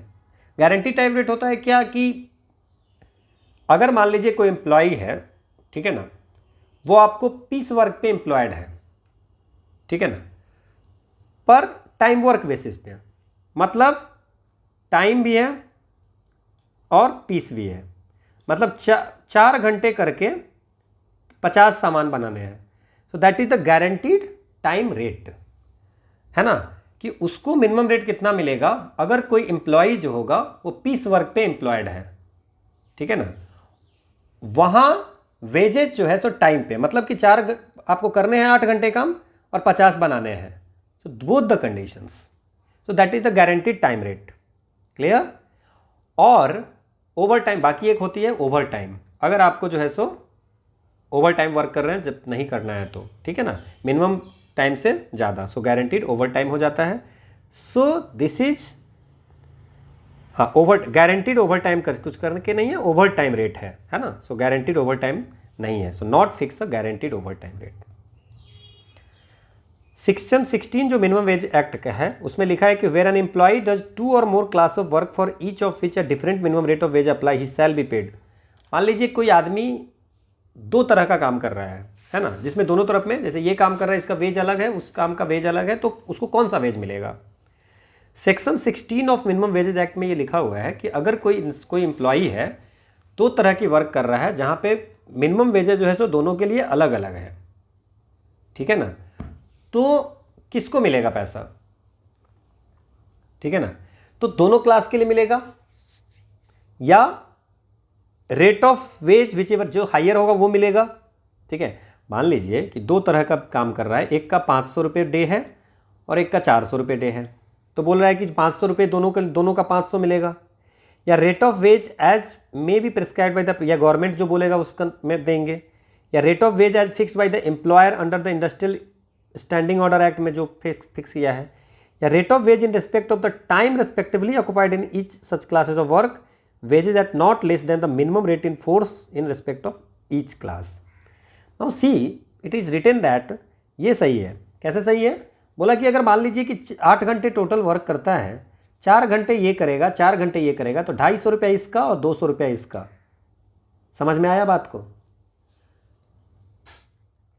द वर्क जितना जितना करेगा, so rate of wage in respect of the time respectively occupied in each such class.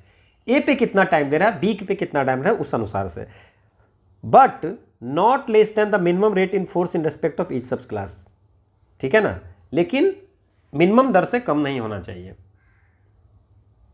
ठीक। So this is the answer. Under which one of the following situation will the employer be exempted from criminal liability for non payment of wages under the minimum wages act.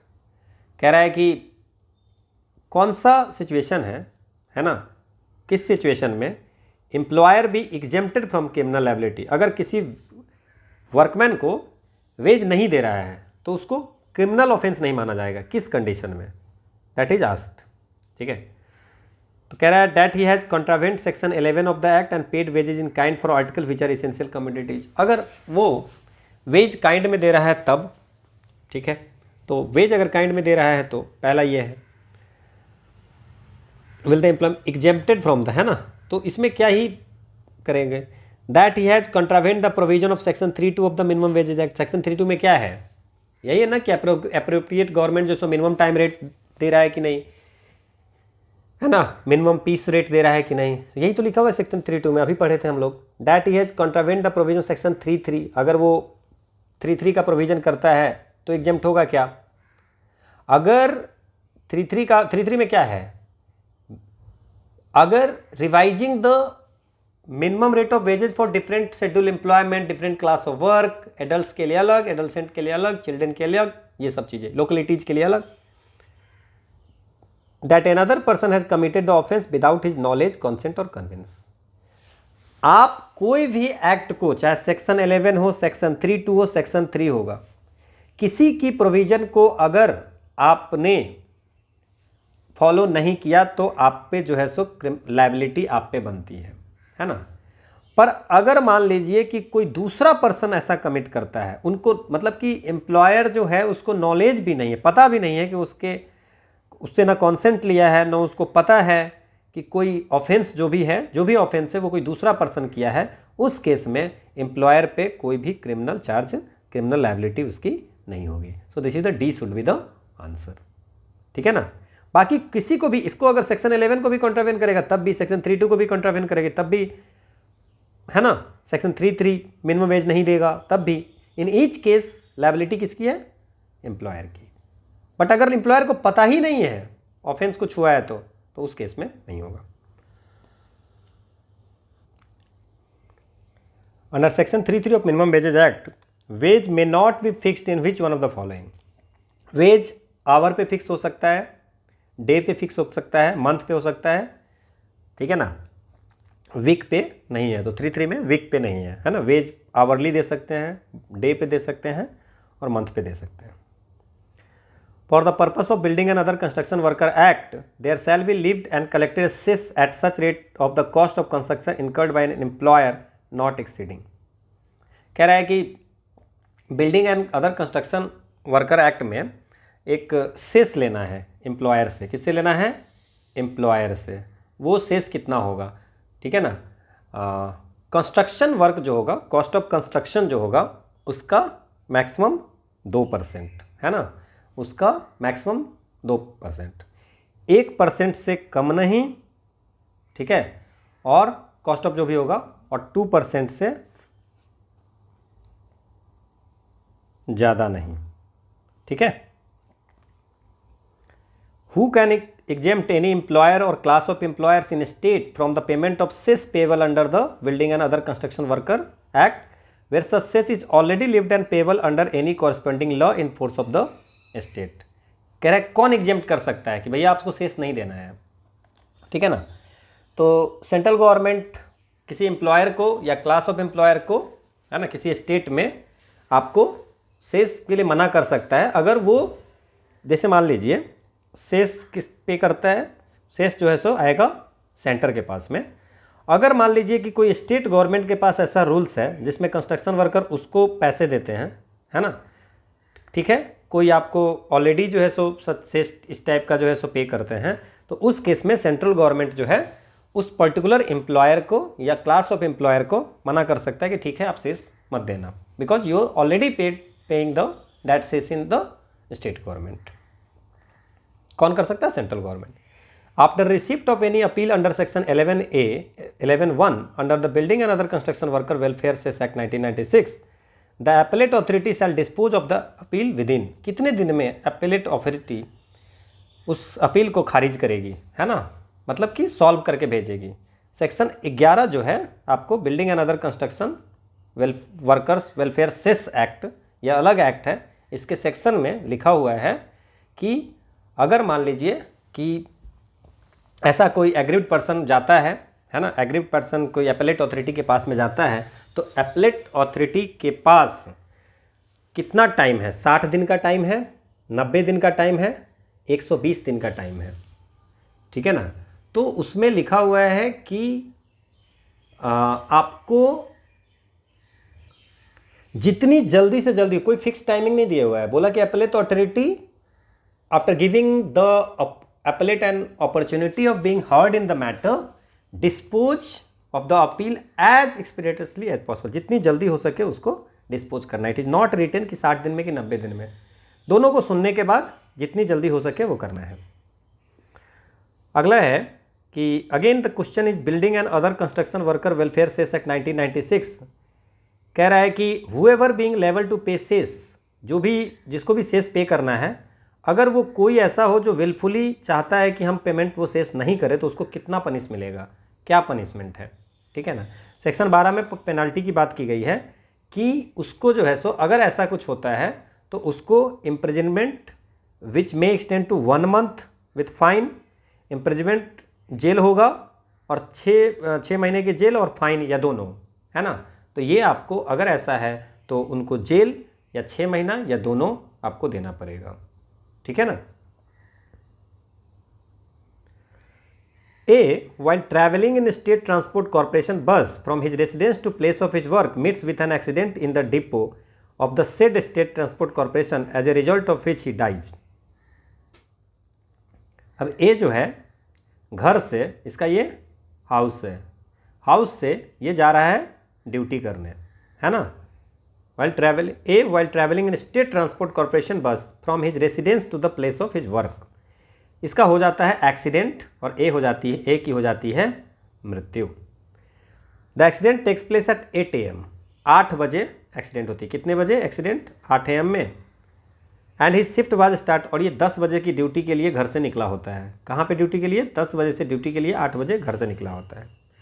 His dependents claim compensation under the employees compensation act. Are they entitled to get compensation? अब इसके जो dependent है बोलते हैं भैया हमको compensation चाहिए because वो ड्यूटी पे जा रहा था. तो क्या उसको कंपनसेशन मिलेगा कि नहीं मिलेगा? ठीक है, चलिए बात करते हैं. They will not be entitled to any compensation as the shift was. बोला कि 10 बजे से शिफ्ट स्टार्ट है तो उससे पहले डेथ किया है तो उसका कोई नहीं मिलेगा. दूसरा, they would be entitled to compensation, उसको कंपनसेशन मिलेगा. तीसरा है, they would have been entitled to compensation had the accident taken place in the premises of the employer during hours of his employment. उनको तभी कंपनसेशन मिलता जब accident जो होगा उस जहाँ पे काम करता है उस काम के दौरान उस प्रीमाइसेज में एक्सीडेंट होता. चौथा है, they would have been entitled had the accident occurred because of the hazards attach to the job. Job में जो हैजार्डस है उस कारण से उसका होता एक्सीडेंट, तब जो है सो आपको उसको मिलता. नाउ क्या है फिर इसमें, क्या होगा answer? See, as per this act, employees compensation act में कहता है कि कंपनसेशन तभी मिलेगा जब आपकी जो इंजरी होगी, है ना, वो in the course of employment होगा, उसी ड्यूरिंग होगा, तब जाकर के आपको मिलेगा. ठीक है. So C is the answer. Which of the following statement as per the employees compensation act 1923 correct है? The act apply to certain classes of employer. पहला ये है कि सर्टेन क्लासेज ऑफ एम्प्लॉयर. दूसरा है the employee must be employed in any of the occupation specified in schedule 2 of the act. Schedule में जो लिखा हुआ है वहीं पे होगा. तीसरा, द सेंट्रल गवर्नमेंट और the state government may add any class of person employed in any occupation to schedule 2. Central government या स्टेट गवर्नमेंट जो भी दूसरा एम्प्लॉई को एम्प्लॉयड मतलब कि एम्प्लॉयमेंट को ऑक्यूपेशन को शेड्यूल 2 में ऐड कर सकता है. तीसरा है, the act lays down time limit of 6 months for disposal of the claim of compensation from the date of reference. जिस दिन दिया गया उससे 6 महीने के अंदर में कंपनसेशन देना है. तो दिस इज रॉन्ग. 6 मंथ के अंदर, 3 मंथ के अंदर में आपको कंपनसेशन देना है. It is written in the section 25A of the act. Commissioner को 3 महीने के अंदर, जिस दिन उनको पता चलेगा उसके अंदर में डिसीजन देना है. ठीक है. सो 4th is wrong, 1, 2 and 3 right. ये कुछ लोगों के लिए है शेड्यूल 2 में जो है, और शेड्यूल 2 में ऐड कौन कर सकता है employment? That is the central government और state government. In which of the following circumstances shall an employer be held liable for compensation to the employee under the provision of the, ये किस circumstances में employer जो होगा उसको compensation देना पड़ेगा? ठीक है. अब देखिए, any injury which does not result in the total और partial disablement exceeding 2 days. Any injury not resulting in death और permanent total disability caused by an accident which is directly attributed to the employee having been at the time thereof under the influence of drink or drugs. ठीक है. अगर drink of drugs में है ठीक है ना, under the influence of drink and drugs है, तब इंजरी होती है, तो ये लायबल नहीं है ना, ठीक है। Any injury not resulting death और permanent total disability cause due to the willful disobedience of the employee to rule expressly framed or an order expressly given for the purpose of securing the safety of the employee। Safety को secure करने कुछ rules हैं, जैसे helmet पहनना है, आई glass लगाने हैं, उसको अगर आप विलफुल जानबूझ करके अगर आप नहीं मान रहे हो तो उस केस में आपको नहीं मिलेगी, उस केस में एम्प्लॉयर को नहीं देना है। चौथा है, if the employer proves that the accident is due to willful removal or disregard by the employee of any safety guard or other device which he knew to have been provided for the purpose of securing, इस case में अगर मान लीजिए कि आपने disregard किया employer का, आपने क्या किया कि जो भी सेफ्टी गार्ड्स वगैरह दिया गया है, डिवाइस दिया गया, उसको यूज नहीं किया, तो उस केस में भी आपको नहीं होगा, ठीक है। तो किसी भी कंडीशन में आपको ये भी है, any injury which does not result in the total, और जिसमें ना टोटल होगा ना पार्टियल डिजेबलमेंट होगा, वैसा होगा, दो दिन के लिए ही बस इंजरी होगा, माइनर इंजरी है, ठीक है ना, ठीक है ना। तो 2 या 3 दिन का होगा, 3 दिन से कम होगा, 3 डेज और लेस होगा, तो एम्प्लॉयर को नहीं देना है। तो इस चारों के चारों केस में नहीं देना है। क्लियर? विलफुल डिसोबिइंग हो गया या विलफुल इग्नोरिंग हुआ या अल्कोहल ड्रग में, इन किसी केस में आपको जो है सो नहीं देगा। तो इसमें से कोई भी आंसर नहीं है सही। इसमें पूछा है कि किस में दे सकते हैं, और आंसर में किसी में नहीं दे सकते हैं। In which one of the following cases the supreme court observe that the gratuity is no longer in the realm of charity but a statutory right provided in favour of employee. बोला gratuity जो employer देता है employee को, वो कोई charity नहीं है ना, वो उसका राइट है एज पर द एक्ट, ठीक है। तो state of Kerala versus M Padmanabham Nair जो है सो 1985 में केस हुआ था, उसमें सुप्रीम कोर्ट ने कहा था कि ग्रेजुटी जो है सो चैरिटी या गिफ्ट आप नहीं दे रहे हैं, है ना, ये स्टैट्यूटरी राइट है, ठीक है, कि अगर किसी का एम्प्लॉयमेंट अगर टर्मिनेट होता है और पेमेंट ऑफ ग्रेजुटी एक्ट का वो प्रोविजन जो है कि 5 साल कम से कम सर्विस होना चाहिए, ये सब अगर पूरा कर रहा है, तो this is the social security measure for the welfare of the employee. तो ये आपको चैरिटी नहीं दे रहे हो आप, ठीक है। Section 7 of the payment of gratuity act क्या कहता है? सेक्शन 7 कहता है exemption of to employable liability या रिकवरी ऑफ या प्रोसीड्योर फॉर डिटर्मिनेशन। ग्रेजुटी का अमाउंट कितना होना चाहिए उसका डिटरमाइन कैसे करते हैं, that is written in the section 7। अगला है, under the payment of gratuity act 1972 if an employee has a family at the time of making A nomination, the nomination shall be made in favour of 1 or more members of his or family, and any nomination made by such employee in favor of a person who is not a member of his family shall be। मान लीजिए कि कह रहा है payment of gratuity act में nomination आप कर सकते हो, तो अब नॉमिनेशन जो करोगे वो आपको एक या एक से अधिक फैमिली मेंबर को कर सकते हो, है ना। लेकिन अगर आप किसी ऐसे को नॉमिनी कर रहे हो, नॉमिनेशन में डेट डाल रहे हो जो आपकी फैमिली मेंबर नहीं होगा, तो उस केस में उसका जो नॉमिनेशन होगा वो क्या हो जाएगा, नल एंड वॉइड। समझ में आ गया? अगला है कि मैटरनिटी बेनिफिट एक्ट 1961 के तहत अगर कोई विमेन डाई डेथ कर जाती है before receiving maternity benefit amount, तो उसका क्या होगा?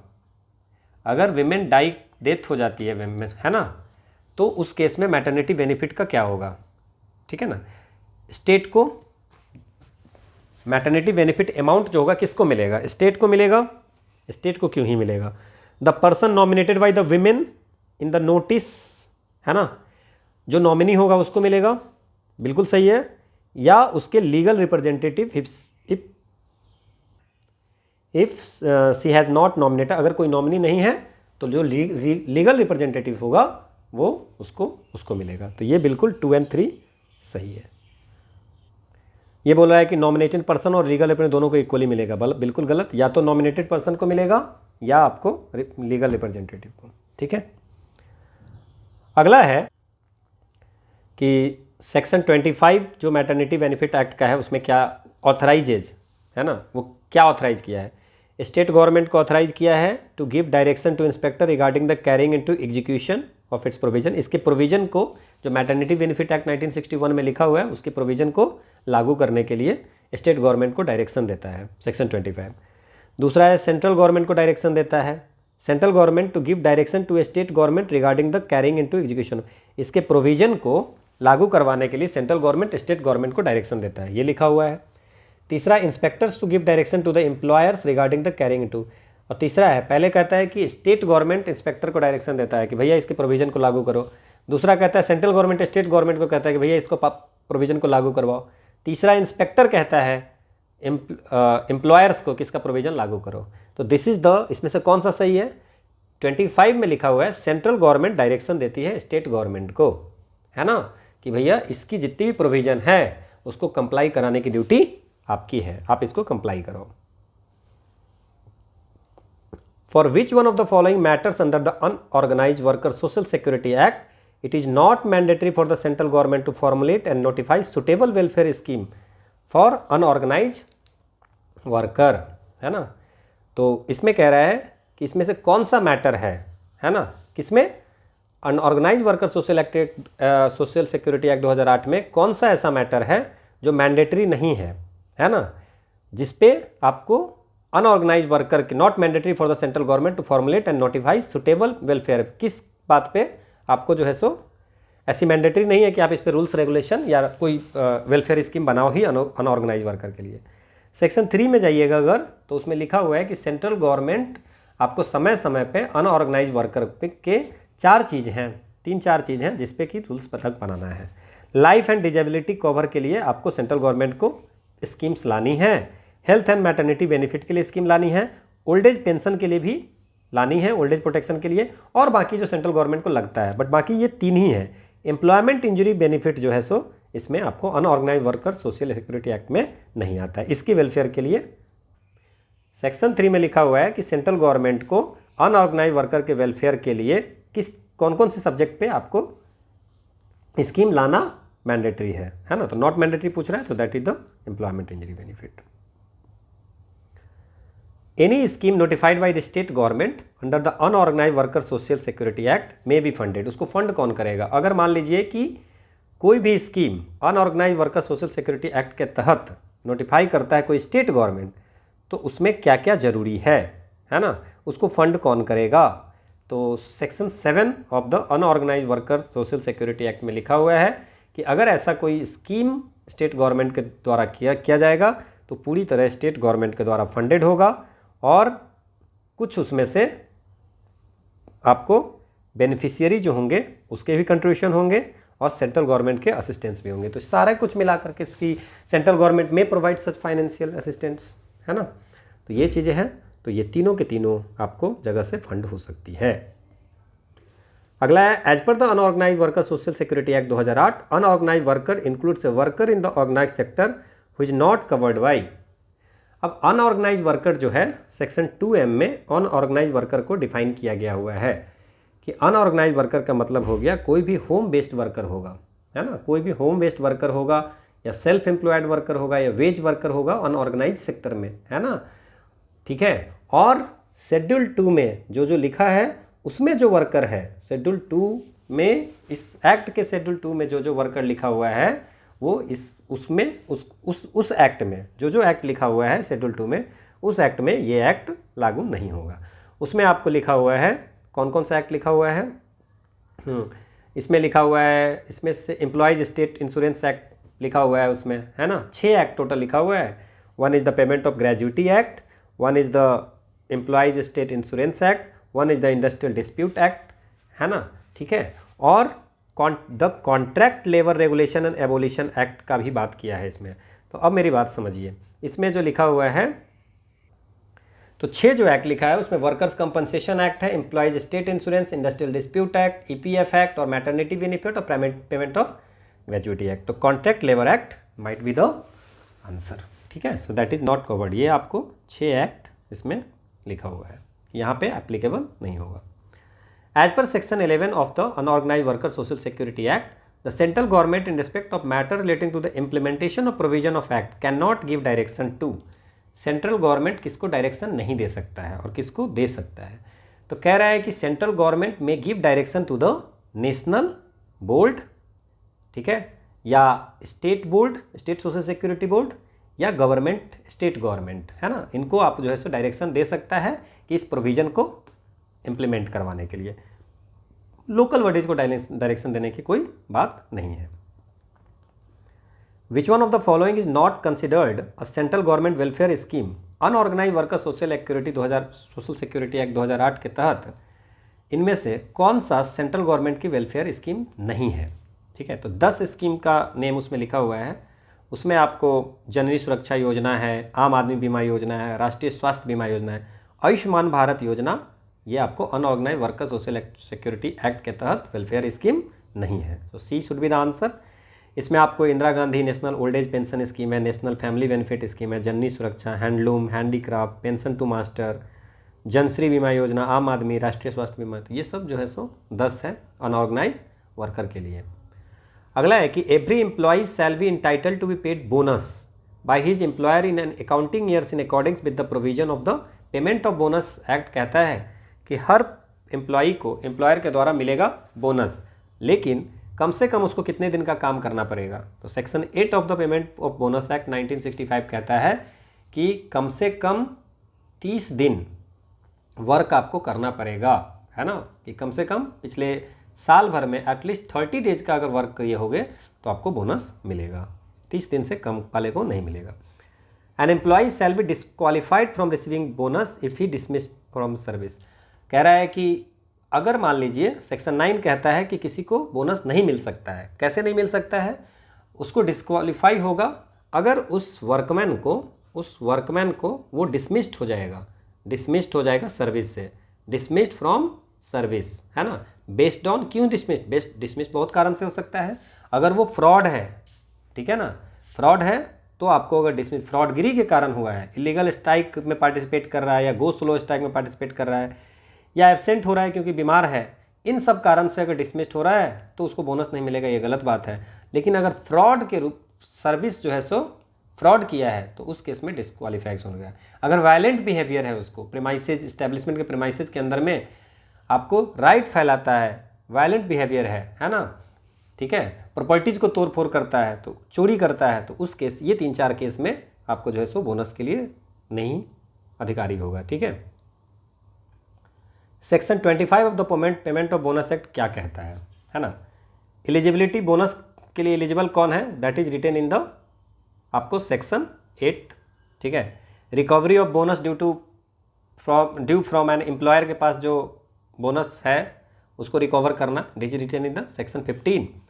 Audit of accounts of employer not being corporation और कंपनीज, 25 में आपको ऑडिटिंग एम्प्लॉयर की जो अकाउंट है उसकी ऑडिट करना है ना। सो ये आपको जो कॉर्पोरेशन या कंपनीज नहीं है उसका। Set on and set off allocable surplus, that is written in 2015, sorry ये 15 में लिखा हुआ है, रिकवरी जो है सो 21 में लिखा हुआ है। If a person contravenes any of the provision of the Payment of Bonus Act or any rule made thereunder, or to whom a direction is given or requisition is made under the Act, fails to comply with the direction or requisition shall be punishable। कह रहा है कि कोई भी ऐसा person होगा जो payment of bonus act 1965 के किसी प्रोविजन को फॉलो नहीं करेगा या कोई डायरेक्शन उसको दिया गया है उसको कंप्लाई नहीं करेगा तो उसको पनिश मिलेगा कितना। सेक्शन 28 में लिखा हुआ है कि अगर कोई ऐसा पर्सन होगा तो उसको अगर प्रोविज़न को या किसी रूल्स को अगर कंप्लाई नहीं करेगा तो आपको 6 महीने की सज़ा मैक्सिमम और फाइन और दोनों मिल सकता है। फाइन जो है सो 1000 रुपये तक, है ना, एक्सटेंस टू 1000 और या दोनों। तो D should be the answer, it is written here. Which one of the following charges is not deductible under section 5 of the payment of bonus act for the purpose of determining available surplus. ठीक है, payment of bonus act 1965 में section 5 कहता है कि surplus को कैसे calculate करते हैं, ठीक है ना। सरप्लस होता है कि बोनस को पे करने के लिए कितना मनी अवेलेबल है आफ्टर सम डिडक्शन, है ना। डिडक्शन में कौन सा होता है, जैसे मान ली जो भी पैसा जमा है ना, उसमें डिडक्शन में होगा क्या क्या होगा, depreciation, development rebate, directors tax, ये सब। सो डिप्रिसिएशन जो होगा नॉट डिडक्टेबल, डिप्रिसिएशन डिडक्टेबल होगा, डेवलपमेंट रिबेट होगा और डायरेक्ट टैक्स होगा, आपको क्या कहते हैं उसको, ये फेयर ये आपको डिडक्टेबल होगा, ठीक है ना। बाकी जो है सो डिडक्टेबल नहीं होगा, है ना। जो फंड आपने रखा है वो पैसे में से क्या डिडक्ट करके बाकी जो बचेगा उसको बोनस देना है। Okay, so this is all about for today session. हम लोग 1 से लेकर 60 क्वेश्चन किए हैं इस सेशन में। अगले सेशन में ALC 2023 का हम लोग 61 to 120 क्वेश्चन करेंगे, ठीक है। उसके बाद हम लोग स्टार्ट कर ही रहे हैं। फर्स्ट जो है सो आपको 40 वीडियोज़ की 40 वीडियोज़ जो होंगे वो आपको मिलेंगे किसके, labour laws, labour welfare, social security, industrial relation के वीडियोज़ आपको 40 वीडियोज़ मिलेंगे, जिसमें हम लोग प्रीवियस ईयर क्वेश्चन के साथ साथ एक एक एक्ट के प्रोविजन को पढ़ेंगे, ठीक है। तो वो आप देख सकते हैं प्लेलिस्ट में। This is the quote of the day that if you work it will work. अगर आप मेहनत करोगे तो डेफिनेटली वो काम आएगा। So thank you all for watching, will meet in the next class. और ये शेड्यूल जो है 40 वीडियो की वो कैसे कैसे हम लोग करेंगे that is given on the Telegram. So thank you.